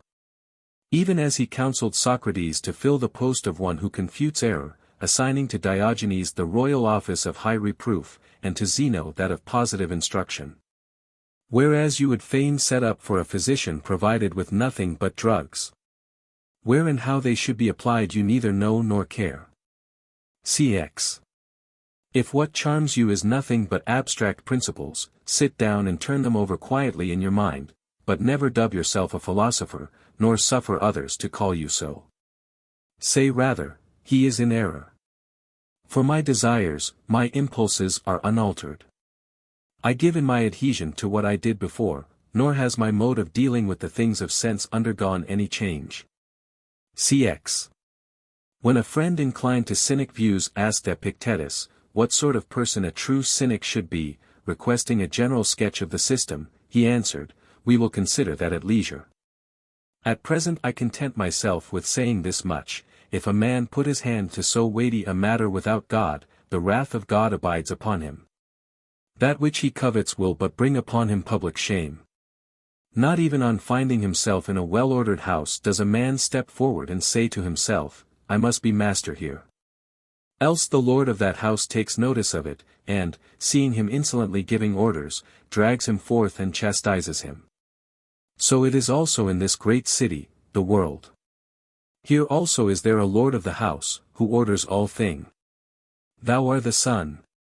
In thine orbit thou hast power to make the year and the seasons, to bid the fruits of the earth to grow and increase, the winds arise and fall. Thou canst in due measure cherish with thy warmth the frames of men. Go make thy circuit, and thus minister unto all. From the greatest to the least. Thou canst lead a host against Troy, be Agamemnon. Thou canst meet Hector in single combat, be Achilles. But had Thersites stepped forward and claimed the chief command, he had been met with a refusal, or obtained it only to his own shame and confusion of face, before a cloud of witnesses. Cxi. Others may fence themselves with walls and houses, when they do such deeds as these, and wrap themselves in darkness, aye, they have many a device to hide themselves. Another may shut his door and station one before his chamber to say, if any comes, he has gone forth. He is not at leisure. But the true cynic will have none of these things. Instead of them, he must wrap himself in modesty, else he will but bring himself to shame, naked and under the open sky. That is his house, that is his door, that is the slave that guards his chamber, that is his darkness. Cxi. Death.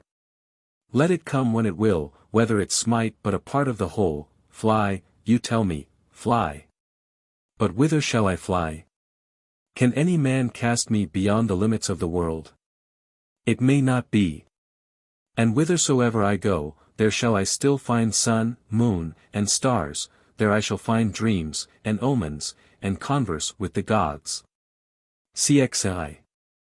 Furthermore the true cynic must know that he is sent as a messenger from God to men, to show unto them that as touching good and evil they are in error. Looking for these where they are not to be found, nor ever bethinking themselves where they are. And like Diogenes when brought before Philip after the battle of Chaeronea, the cynic must remember that he is a spy. For a spy he really is, to bring back word what things are on man's side, and what against him. And when he had diligently observed all, he must come back with a true report, not terrified into announcing them to be foes that are no foes, nor otherwise perturbed or confounded by the things of sense. Xiv. How can it be that one who hath nothing, neither raiment, nor house, nor home, nor bodily tendance, nor servant, nor city, should yet live tranquil and contented? Behold, God hath sent you a man to show you in act and deed that it may be so. Behold me. I have neither house nor possessions nor servants, the ground is my couch, I have no wife, no children, no shelter, nothing but earth and sky, and one poor cloak. And what lack I yet? Am I not untouched by sorrow, by fear? Am I not free? When have I laid anything to the charge of God or man? When have I accused any? Hath any of you seen me with a sorrowful countenance? And in what wise treat I those of whom you stand in fear and awe? Is it not as slaves? Who when he seeth me doth not think that he beholdeth his master and his king? Cxv. Give thyself more diligently to reflection, know thyself, take counsel with the Godhead, without God put thine hand unto nothing. Cxvi. But to marry and to rear offspring, said the young man, will the cynic hold himself bound to undertake this as a chief duty? Grant me a republic of wise men, answered Epictetus, and perhaps none will lightly take the cynic life upon him. For on whose account should he embrace that method of life? Suppose however that he does, there will then be nothing to hinder his marrying and rearing offspring. For his wife will be even such another as himself, and likewise her father, and in like manner will his children be brought up. But in the present condition of things, which resembles an army in battle array, ought not the cynic to be free from all distraction and given wholly to the service of God, so that he can go in and out among men, neither fettered by the duties nor entangled by the relations of common life? For if he transgress them, he will forfeit the character of a good man and true, whereas if he observe them, there is an end to him as the messenger, the spy, the herald of the gods. Cxvi. Ask me if you choose if a cynic shall engage in the administration of the state. O fool, seek you a nobler administration than that in which he is engaged. Ask you if a man shall come forward in the Athenian assembly and talk about revenue and supplies, when his business is to converse with all men, Athenians, Corinthians, and Romans alike, not about supplies, not about revenue, nor yet peace and war, but about happiness and misery, prosperity and adversity, slavery and freedom? Ask you whether a man shall engage in the administration of the state who has engaged in such an administration as this? Ask me too if he shall govern, and again I will answer, fool, what greater government shall he hold than he holds already? Cxvi. Such a man needs also to have a certain habit of body. If he appears consumptive, thin and pale, his testimony has no longer the same authority.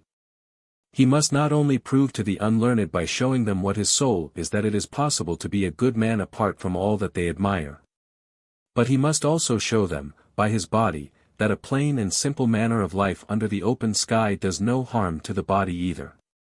See, I am proof of this. And my body also. As Diogenes used to do, who went about fresh of look and by the very appearance of his body drew men's eyes.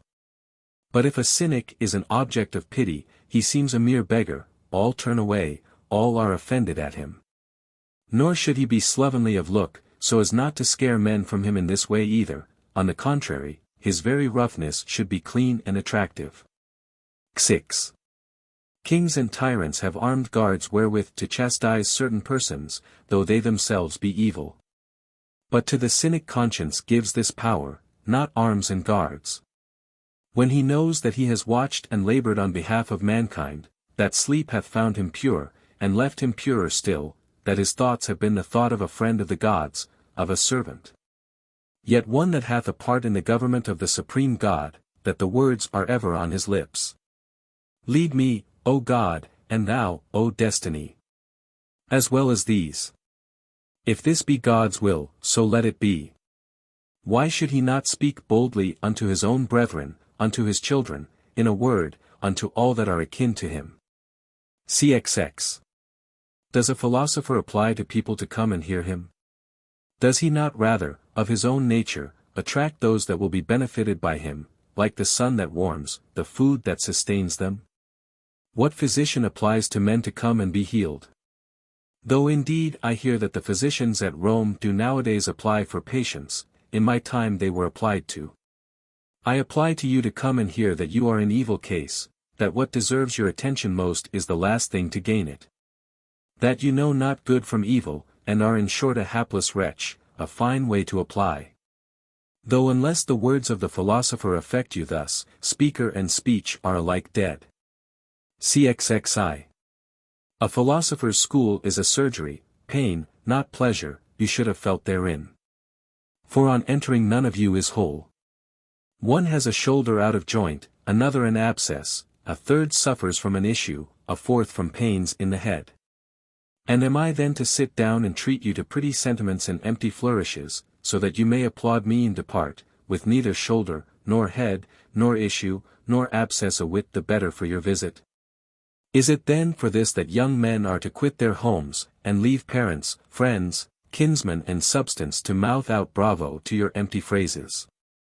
Cxxi. If any be unhappy, let him remember that he is unhappy by reason of himself alone. For God hath made all men to enjoy felicity and constancy of good. CXXI. Shall we never wean ourselves, shall we never heed the teachings of philosophy, unless perchance they have been sounding in our ears like an enchanter's drone? This world is one great city. And one is the substance whereof it is fashioned, a certain period indeed their needs must be, while these give place to those. Some must perish for others to succeed, some move and some abide, yet all is full of friends, first God, then men, whom nature hath bound by ties of kindred each to each. Xixiv. Nor did the hero weep and lament at leaving his children orphans. For he knew that no man is an orphan, but it is the Father that careth for all continually and for evermore. Not by mere report had he heard that the supreme God is the Father of men, seeing that he called him Father believing him so to be, and in all that he did had ever his eyes fixed upon him. Wherefore in whatsoever place he was, there was given him to live happily. CXXV. Know you not that the thing is a warfare? One man's duty is to mount guard, another must go out to reconnoiter, a third to battle. All cannot be in one place, nor would it even be expedient. But you, instead of executing you commander's orders, complain if aught harsher than usual is enjoined, not understanding to what condition you are bringing the army, so far as in you lies. If all were to follow your example, none would dig a trench, none would cast a rampart around the camp, none would keep watch, or expose himself to danger, but all turn out useless for the service of war. Thus it is here also. Every life is a warfare, and that long and various. You must fulfill a soldier's duty, and obey each order at your commander's nod, aye, if it be possible, divine what he would have done. For between that command and this, there is no comparison, either in might or in excellence. CXXVI. Have you again forgotten? Know you not that a good man does nothing for appearance sake, but for the sake of having done right? Is there no reward then? Reward. Do you seek any greater reward for a good man than doing what is right and just? Yet at the great games you look for nothing else, there the victor's crown you deem enough. Seems it to you so small a thing and worthless, to be a good man, and happy therein? CXXVI. It befits thee not to be unhappy by reason of any, but rather to be happy by reason of all men, and especially by reason of God, who formed us to this end. CXXVI. What, did Diogenes love no man, he that was so gentle, so true a friend to men as cheerfully to endure such bodily hardships for the commonweal of all mankind? But how loved he them? As behoved a minister of the supreme God, alike caring for men and subject unto God. 6. I am by nature made for my own good, not for my own evil. CXXX. Remind thyself that he whom thou lovest is mortal, that what thou lovest is not thine own. It is given thee for the present, not irrevocably nor for ever, but even as a fig or a bunch of grapes at the appointed season of the year. But these are words of evil omen. What, cayest thou aught of evil omen save that which signifies some evil thing? Cowardice is a word of evil omen, if thou wilt, and meanness of spirit, and lamentation and mourning, and shamelessness. But do not, I pray thee, call of evil omen a word that is significant of any natural thing, as well call of evil omen the reaping of the corn, for that means the destruction of the years, though not of the world. As well say that the fall of the leaf is of evil omen, that the dried fig should take the place of the green, that raisins should be made from grapes. All these are changes from a former state into another. Not destruction, but an ordered economy, a fixed administration. Such is leaving home, a change of small account, such is death, a greater change, from what now is, not to what is not, but to what is not now. Shall I then no longer be? Not so. Thou wilt be, but something different, of which the world now hath need. For thou too wert born not when thou chosest, but when the world had need of thee. CXXXI.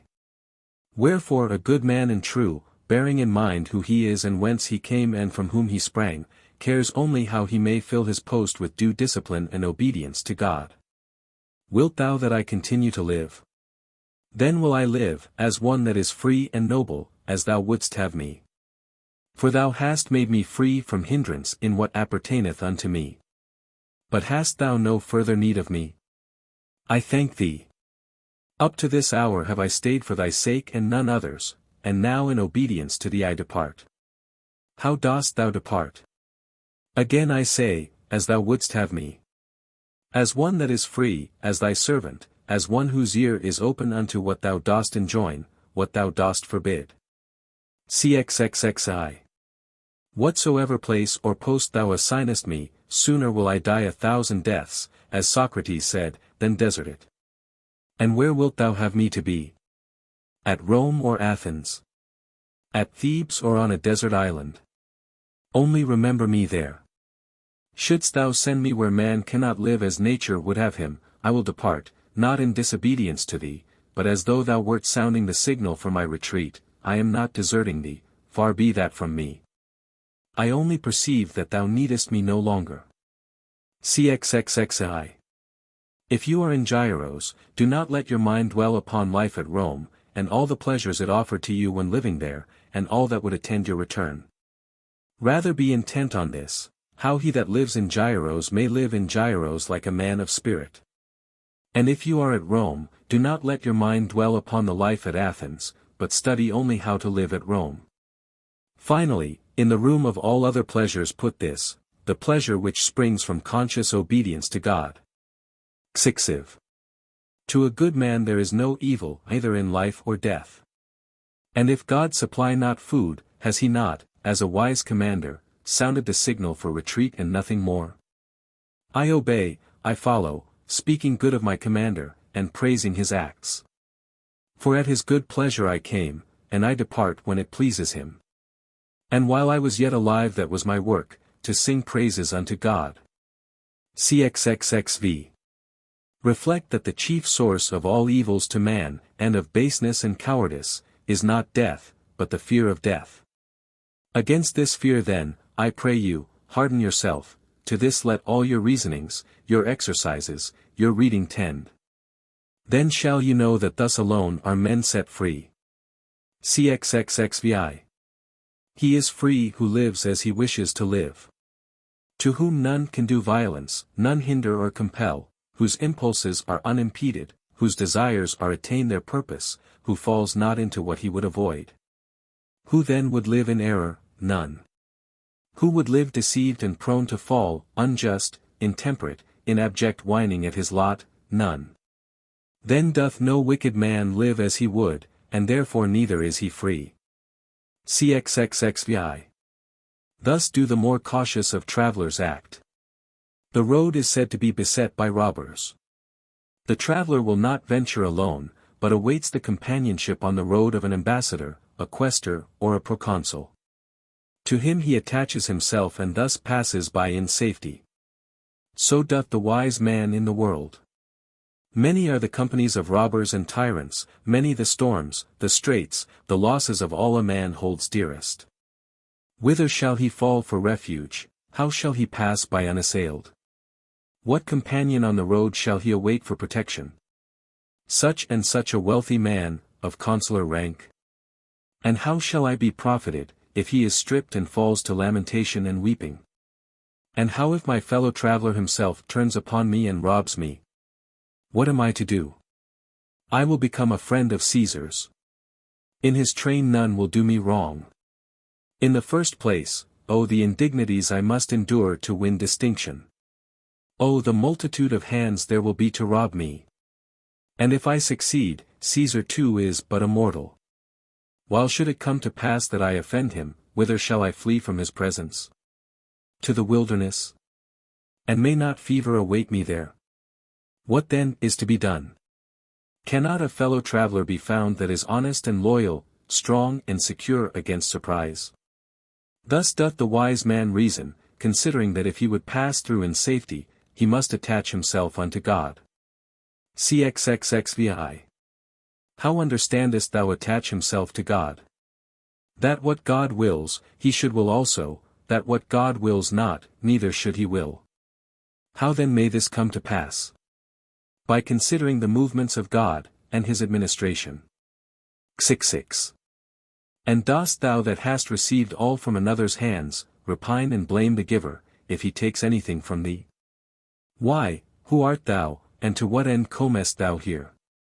Was it not he that made the light manifest unto thee, that gave thee fellow workers, and senses, and the power to reason? And how brought he thee into the world? Was it not as one born to die? As one bound to live out his earthly life in some small tabernacle of flesh, to behold his administration, and for a little while share with him in the mighty march of this great festival procession? Now therefore that thou hast beheld, while it was permitted thee, the solemn feast and assembly, wilt thou not cheerfully depart, when he summons thee forth, with adoration and thanksgiving for what thou hast seen and heard? Nay, but I would fain have stayed longer at the festival. Ah, so would the mystics fain have the rites prolonged, so perchance would the crowd at the great games fain behold more wrestlers still. But the solemn assembly is over. Come forth, depart with thanksgiving and modesty, give place to others that must come into being even as thyself. CXL. Why art thou thus insatiable? Why thus unreasonable? Why encumber the world? But I fain would have my wife and children with me too. What, are they then thine, and not his that gave them, his that made thee? Give up then that which is not thine own, yield it to one who is better than thou. Nay, but why did he bring one into the world on these conditions? If it suits thee not, depart. He hath no need of a spectator who finds fault with his lot. Them that will take part in the feast he needeth, that will lift their voices with the rest that men may applaud the more, and exalt the great assembly in hymns and songs of praise. But the wretched and the fearful he will not be displeased to see absent from it, for when they were present, they did not behave as at a feast, nor fulfill their proper office. But moaned as though in pain, and found fault with their fate, their fortune and their companions. Insensible to what had fallen to their lot, insensible to the powers they had received for a very different purpose, the powers of magnanimity, nobility of heart, of fortitude, or freedom. CXLI. Art thou then free? A man may say, so help me heaven, I long and pray for freedom. But I cannot look my masters boldly in the face, I still value the poor body, I still set much store on its preservation whole and sound. But I can point thee out a free man, that thou mayest be no more in search of an example. Diogenes was free. How so? Not because he was of free parentage, for that, indeed, was not the case, but because he was himself free. He had cast away every handle whereby slavery might lay hold of him to enslave him, nor was it possible for any to approach and take hold of him to enslave him. All things sat loose upon him, all things were to him attached by but slender ties. Hadst thou seized upon his possessions, he would rather have let them go than have followed thee for them, had it been even a limb, or mayhap his whole body, and in like manner, relatives, friends, and country. For he knew whence they came, from whose hands and on what terms he had received them. His true forefathers, the gods, his true country, he never would have abandoned. Nor would he have yielded to any man in obedience and submission to the one nor in cheerfully dying for the other. For he was ever mindful that everything that comes to pass has its source and origin there. Being indeed brought about for the weal of that his true country, and directed by him in whose governance it is. CXLI. Ponder on this, on these convictions, on these words, fix thine eyes on these examples, if thou wouldst be free, if thou hast thine heart set upon the matter according to its worth. And what marvel if thou purchase so great a thing at so great and high a price? For the sake of this that men deem liberty, some hang themselves, others cast themselves down from the rock. Time has been when whole cities came utterly to an end, while for the sake of freedom that is true, and sure, and unassailable, dost thou grudge to God what he gave, when he claims it? Wilt thou not study, as Plato saith, to endure, not death alone, but torture, exile, stripes, in a word, to render up all that is not thine own? Else thou wilt be a slave amid slaves, wert thou 10,000 times a consul. Not a whit the less, though thou climb the palace steps. And thou shalt know how true the saying of Cleanthes, that though the words of philosophers may run counter to the opinions of the world, yet have they reason on their side. Cxli. Asked how a man should best grieve his enemy, Epictetus replied, by setting himself to live the noblest life himself. Xliv. I am free, I am a friend of God, ready to render him willing obedience.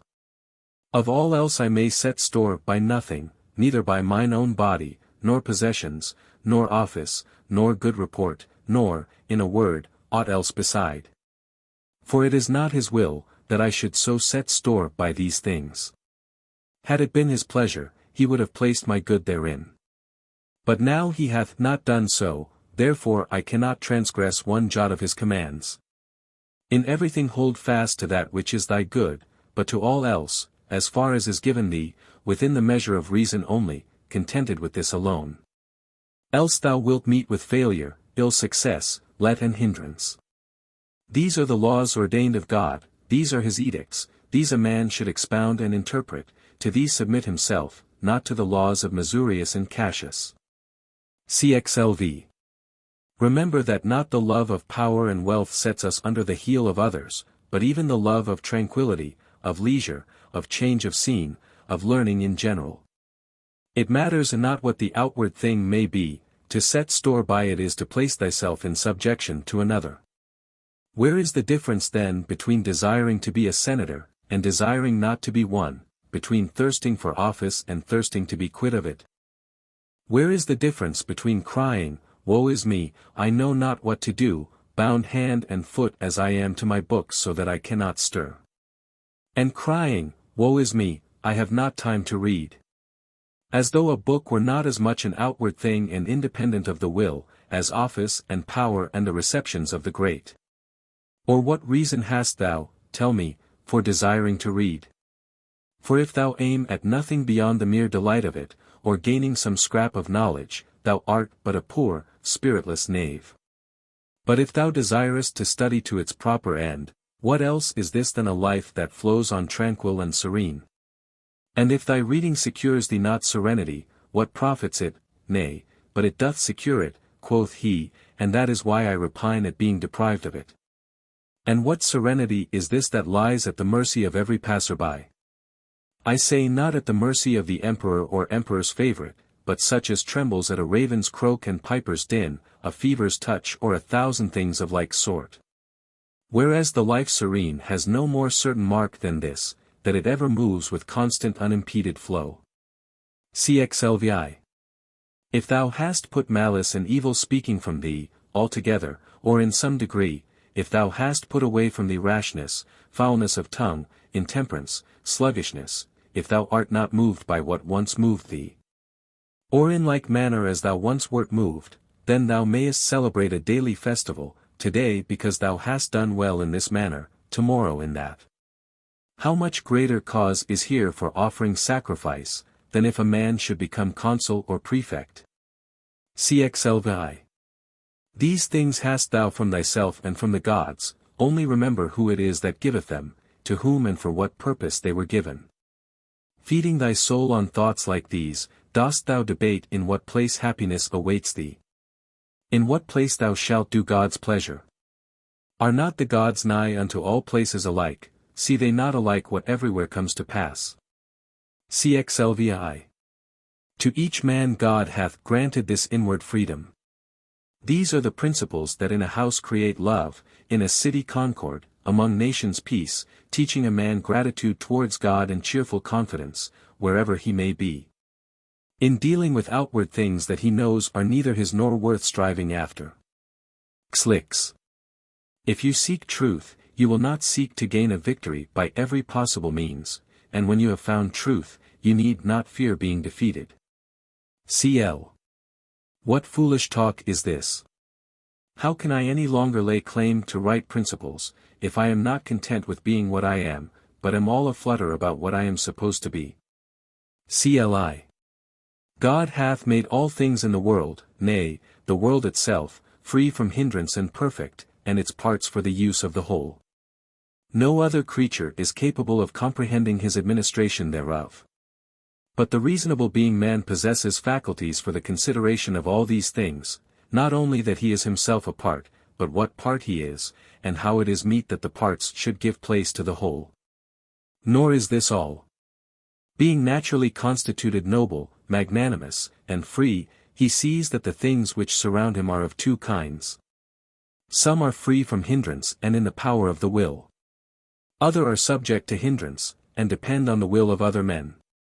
If then he place his own good, his own best interest, only in that which is free from hindrance and in his power, he will be free, tranquil, happy, unharmed, noble-hearted, and pious. Giving thanks to all things unto God, finding fault with nothing that comes to pass, laying no charge against anything. Whereas if he place his good in outward things, depending not on the will, he must perforce be subject to hindrance and restraint, the slave of those that have power over the things he desires and fears. He must perforce be impious, as deeming himself injured at the hands of God; he must be unjust, as ever prone to claim more than his due; he must perforce be of a mean and abject spirit. CLI. Whom then shall I fear? The lords of the bedchamber, lest they should shut me out. If they find me desirous of entering in, let them shut me out, if they will. Then why comest thou to the door?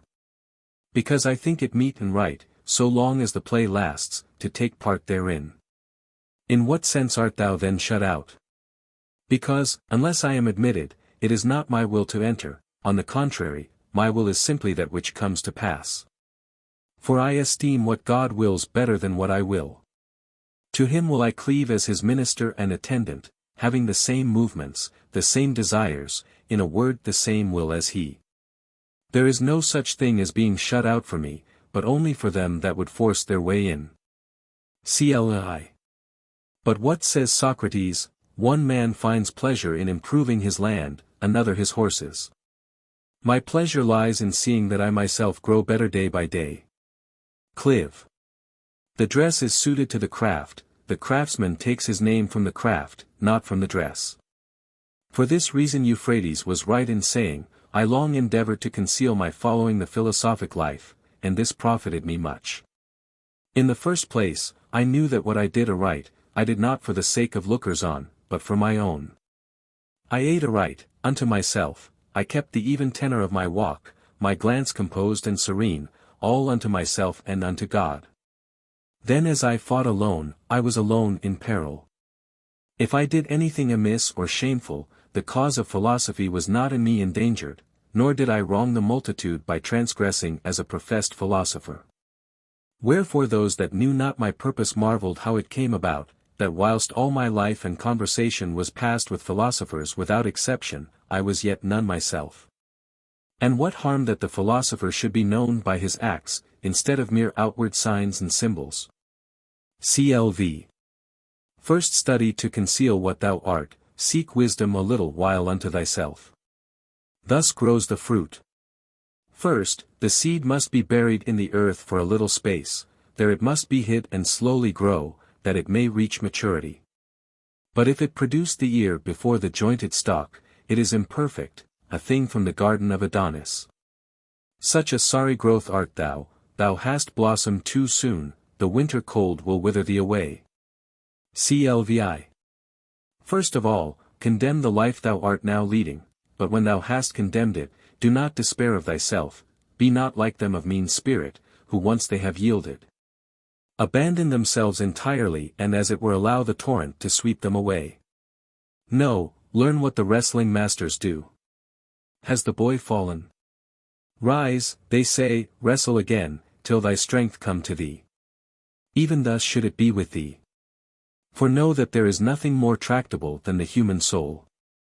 It needs but to will, and the thing is done, the soul is set upon the right path, as on the contrary it needs but to nod over the task, and all is lost. For ruin and recovery alike are from within. CLVI. It is the critical moment that shows the man. So when the crisis is upon you, remember that God, like a trainer of wrestlers, has matched you with a rough and stalwart antagonist. To what end, you ask?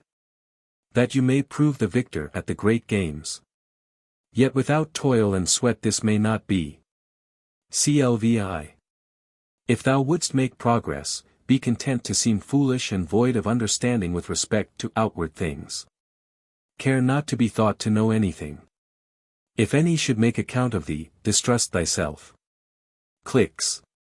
Remember that in life thou shouldst order thy conduct as at a banquet. Has any dish that is being served reached thee? Stretch forth thy hand and help thyself modestly. Doth it pass thee by? Seek not to detain it. Has it not yet come? Send not forth thy desire to meet it, but wait until it reaches thee. Deal thus with children, thus with wife. Thus with office, thus with wealth, and one day thou wilt be meet to share the banquets of the gods. But if thou dost not so much as touch that which is placed before thee, but despisest it, then shalt thou not only share the banquets of the gods, but their empire also. CLX. Remember that thou art an actor in a play, and of such sort as the author chooses, whether long or short. If it be his good pleasure to assign thee the part of a beggar, a ruler, or a simple citizen, thine it is to play it fitly. For thy business is to act the part assigned thee, well, to choose it, is another's. CLXI. Keep death and exile daily before thine eyes, with all else that men deem terrible, but more especially death. Then wilt thou never think a mean though, nor covet anything beyond measure. CLXI. As a mark is not set up in order to be missed, so neither is such a thing as natural evil produced in the world. CLXI. Piety toward the gods, to be sure, consists chiefly in thinking rightly concerning them, that they are, and that they govern the universe with goodness and justice. And that thou thyself art appointed to obey them, and to submit under all circumstances that arise, acquiescing cheerfully in whatever may happen, sure it is brought to pass and accomplished by the most perfect understanding.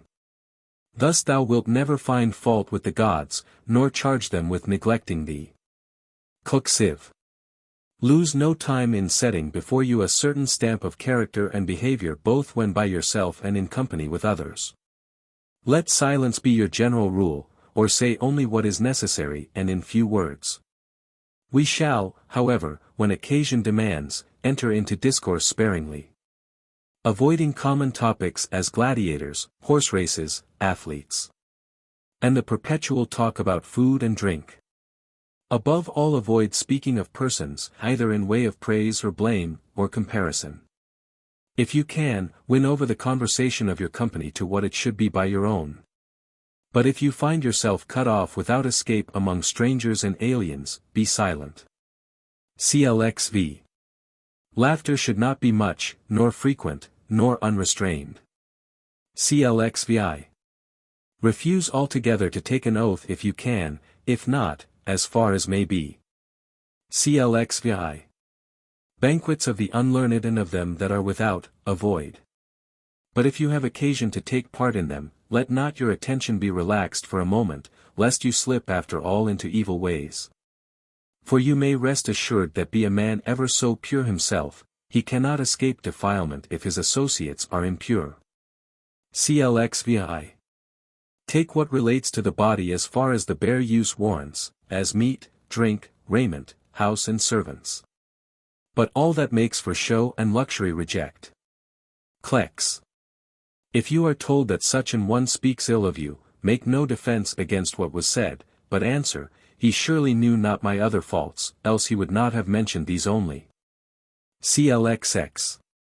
When you visit any of those in power, bethink yourself that you will not find him in, that you may not be admitted, that the door may be shut in your face, that he may not concern himself about you. If with all this, it is your duty to go, bear what happens, and never say to yourself, it was not worth the trouble. For that would smack of the foolish and unlearned who suffer outward things to touch them. CLXXI. In company avoid frequent and undue talk about your own actions and dangers. However pleasant it may be to you to enlarge upon the risks you have run, others may not find such pleasure in listening to your adventures. Avoid provoking laughter also, it is a habit from which one easily slides into the ways of the foolish, and apt to diminish the respect which your neighbors feel for you. To border on coarse talk is also dangerous. On such occasions, if a convenient opportunity offer, rebuke the speaker. If not, at least by relapsing into silence, coloring, and looking annoyed, show that you are displeased with the subject. CLXXI. When you have decided that a thing ought to be done, and are doing it, never shun being seen doing it, even though the multitude should be likely to judge the matter amiss. For if you are not acting rightly, shun the act itself. If rightly, however, why fear misplaced censure? CLXXI. It stamps a man of mean capacity to spend much time on the things of the body, as to be long over bodily exercises, long over eating, long over drinking, long over other bodily functions. Rather should these things take the second place, while all your care is directed to the understanding. Clexive. Everything has two handles, one by which it may be borne, the other by which it may not. If your brother sin against you, lay not hold of it by the handle of injustice, for by that it may not be borne, but rather by this, that he is your brother, the comrade of your youth, and thus you will lay hold on it so that it may be borne. CLXXV. Never call yourself a philosopher nor talk much among the unlearned about principles, but do that which follows from them. Thus at a banquet, do not discuss how people ought to eat, but eat as you ought. Remember that Socrates thus entirely avoided ostentation.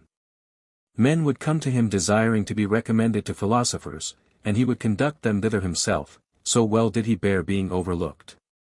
Accordingly, if any talk concerning principles should arise among the unlearned, be you for the most part silent. For you run great risk of spewing up what you have ill digested. And when a man tells you that you know nothing and you are not nettled at it, then you may be sure that you have begun the work. CLXXVI. When you have brought yourself to supply the needs of the body at small cost, do not pique yourself on that, nor if you drink only water, keep saying on each occasion, I drink water. And if you ever want to practice endurance and toil, do so unto yourself and not unto others, do not embrace statues. CLXXVI. When a man prides himself on being able to understand and interpret the writings of Chrysippus, say to yourself, if Chrysippus had not written obscurely, this fellow would have had nothing to be proud of. But what is it that I desire? To understand nature, and to follow her. Accordingly I ask who is the interpreter. On hearing that it is Chrysippus, I go to him. But it seems I do not understand what he wrote. So I seek one to interpret that. So far there is nothing to pride myself on. But when I have found my interpreter, what remains is to put in practice his instructions. This itself is the only thing to be proud of. But if I admire the interpretation and that alone, what else have I turned out but a mere commentator instead of a lover of wisdom, except indeed that I happen to be interpreting Chrysippus instead of Homer. So when any one says to me, prithee, read me Chrysippus, I am more inclined to blush, when I cannot show my deeds to be in harmony in accordance with his sayings. CLXXVI. At feasts, remember that you are entertaining two guests, body and soul. What you give to the body, you presently lose, what you give to the soul, you keep forever. Cook 6. At meals, see to it that those who serve be not more in number than those who are served. It is absurd for a crowd of persons to be dancing attendance on half a dozen chairs. CLXXX. It is best to share with your attendants what is going forward, both in the labor of preparation and in the enjoyment of the feast itself. If such a thing be difficult at the time, recollect that you who are not weary are being served by those that are, you who are eating and drinking by those who do neither, you who are talking by those who are silent. You who are at ease by those who are under constraint. Thus no sudden wrath will betray you into unreasonable conduct, nor will you behave harshly by irritating another. CLXXXI. When Xanthippe was chiding Socrates for making scanty preparation for entertaining his friends, he answered, if they are friends of ours they will not care for that, if they are not, we shall care nothing for them. CLXXXI. Asked, who is the rich man? Epictetus replied, he who is content. CLXXXI. Favorinus tells us how Epictetus would also say that there were two faults far graver and fouler than any others, inability to bear, and inability to forbear, when we neither patiently bear the blows that must be borne, nor abstain from the things and the pleasures we ought to abstain from. So, he went on, if a man will only have these two words at heart, and heed them carefully by ruling and watching over himself, he will for the most part fall into no sin, and his life will be tranquil and serene. He meant the words, Greek, anatur kai apekho, bear and forbear. Clexive. On all occasions these thoughts should be at hand. Lead me, O God, and thou, O destiny. Be what it may the goal appointed me. Bravely I'll follow. Nay, and if I would not, I'd prove a coward, yet must follow still. Again. Who to necessity doth bow aright, is learned in wisdom and the things of God. Once more. Crito, if this be God's will, so let it be. As for me, Anytus and Miletus can indeed put me to death, but injure me never. CLXXXV. We shall then be like Socrates, when we can indite hymns of praise to the gods in prison. CLXXXVI. It is hard to combine and unite these two qualities, the carefulness of one who is affected by circumstances, and the intrepidity of one who heeds them not. But it is not impossible, else were happiness also impossible. We should act as we do in seafaring. What can I do? Choose the master, the crew, the day, the opportunity. Then comes a sudden storm. What matters it to me? My part has been fully done. The matter is in the hands of another, the master of the ship. The ship is foundering. What then have I to do? I do the only thing that remains to me, to be drowned without fear, without a cry, without upbraiding God, but knowing that what has been born must likewise perish. For I am not eternity, but a human being, a part of the whole, as an hour is part of the day. I must come like the hour, and like the hour must pass. CLXXXVI. And now we are sending you to Rome to spy out the land. But none send a coward as such a spy, that, if he hear but a noise and see a shadow moving anywhere, loses his wits and comes flying to say, the enemy are upon us. So if you go now, and come and tell us, everything at Rome is terrible, death is terrible, exile is terrible, slander is terrible, want is terrible, fly, comrades. The enemy are upon us, we shall reply, get you gone, and prophesy to yourself. We have but erred in sending such a spy as you. Diogenes, who was sent as a spy long before you, brought us back another report than this. He says that death is no evil, for it need not even bring shame with it. He says that fame is but the empty noise of madmen. And what report did this spy bring us of pain, what of pleasure, what of want? That to be clothed in sackcloth is better than any purple robe, that sleeping on the bare ground is the softest couch. And in proof of each assertion he points to his own courage, constancy, and freedom, to his own healthy and muscular frame. There is no enemy near, he cries, all is perfect peace. CLXXXVI. If a man has this peace, not the peace proclaimed by Caesar, how indeed should he have it to proclaim? Nay, but the peace proclaimed by God through reason, will not that suffice him when alone, when he beholds and reflects, now can no evil happen unto me, for me there is no robber, for me no earthquake. All things are full of peace, full of tranquility, neither highway nor city nor gathering of men, neither neighbor or comrade can do me hurt. Another supplies my food, whose care it is, another my raiment. Another hath given me perceptions of sense and primary conceptions. And when he supplies my necessities no more, it is that he is sounding the retreat, that he hath opened the door, and is saying to thee, come, whither? To naught that thou needest fear, but to the friendly kindred elements whence thou didst spring. Whatsoever of fire is in thee, unto fire shall return, whatsoever of earth, unto earth, of spirit, unto spirit, of water, unto water. There is no Hades, no fabled rivers of sighs, of lamentation, or of fire, but all things are full of being spiritual and divine. With thoughts like these, beholding the sun, moon, and stars, enjoying earth and sea, a man is neither helpless nor alone. Clexix. What wouldst thou be found doing when overtaken by death? If I might choose, I would be found doing some deed of true humanity, of wide import, beneficent and noble. But if I may not be found engaged in aught so lofty, let me hope at least for this, what none may hinder, what is surely in my power, that I may be found raising up in myself that which had fallen.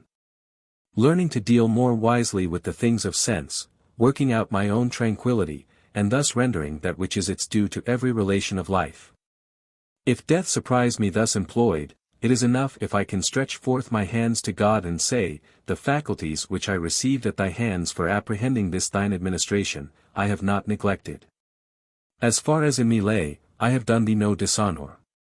Behold how I have used the senses, the primary conceptions which thou gavest me. Have I ever laid anything to thy charge? Have I ever murmured at aught that came to pass, or wished it otherwise? Have I in anything transgressed the relations of life? For that thou didst beget me, I thank thee for that thou hast given, for the time during which I have used the things that were thine, it suffices me. Take them back and place them wherever thou wilt. They were all thine, and thou gavest them me. If a man depart thus minded, is it not enough? What life is fairer and more noble, what end happier than his? How do you find this book? Any thoughts about the book or the author? Any suggestion for improvement? Please take a moment to share your thoughts in a comment. If you like it, share it with your friends who might enjoy it as well. Subscribe to keep in touch. Visit CompleteAudiobooks.com for more quality content. Appendix A, Fragments attributed to Epictetus. I. A life entangled with fortune is like a torrent. It is turbulent and muddy, hard to pass and masterful of mood, noisy and of brief continuance. 2. The soul that companies with virtue is like an ever-flowing source. It is a pure, clear, and wholesome draught, sweet, rich, and generous of its store, that injures not, neither destroys. 3. It is a shame that one who sweetens his drink with the gifts of the bee, should embitter God's gift reason with vice. 4. Crows pick out the eyes of the dead, when the dead have no longer need of them. But flatterers mar the soul of the living, and her eyes they blind. V. Keep neither a blunt knife nor an ill-disciplined looseness of tongue. 6. Nature hath given men one tongue but 2 ears, that we may hear from others twice as much as we speak. 7. Do not give sentence in another tribunal till you have been yourself judged in the tribunal of justice. 8. It is shameful for a judge to be judged by others. 9. Give me by all means the shorter and nobler life, instead of one that is longer but of less account. X. Freedom is the name of virtue, slavery, of vice. None is a slave whose acts are free. 11. Of pleasures, those which occur most rarely give the most delight.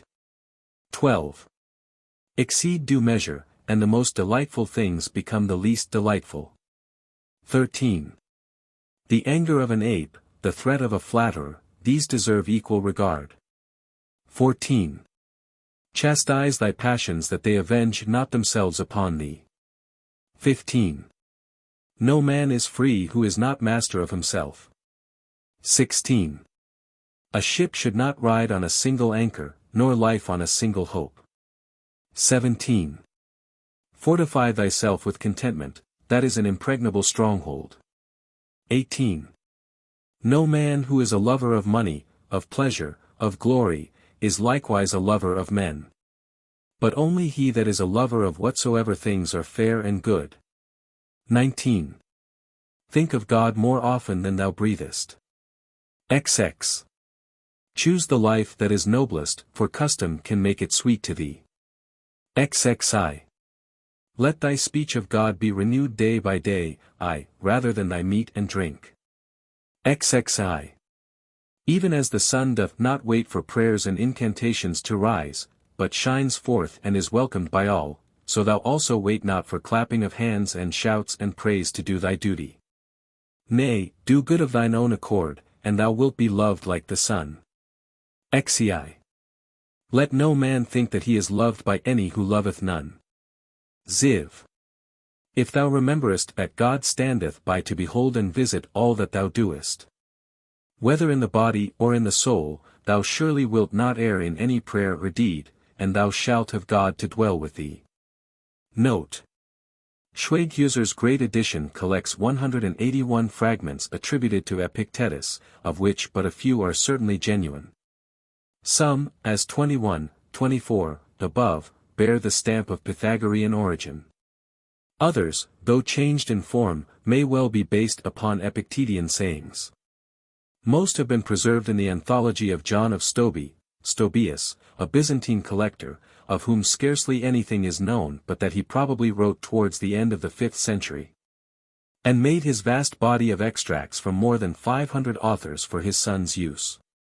The best examination of the authenticity of the fragments is Questions Epictetii, by R. Asmus, 1888. The above selection includes some of doubtful origin but intrinsic interest. Crossley. Appendix B, The Hymn of Cleanthes. Chiefest glory of deathless gods, almighty for ever. Sovereign of nature that rulest by law, what name shall we give thee? Blessed be thou. For on thee should call all things that are mortal. For that we are thine offspring, nay, all that in myriad motion lives for its day on the earth bears one impress, thy likeness, upon it. Wherefore my song is of thee, and I hymn thy power for ever. Lo, the vast orb of the worlds, round the earth evermore as it rolleth, feels thee its ruler and guide, and owns thy lordship rejoicing.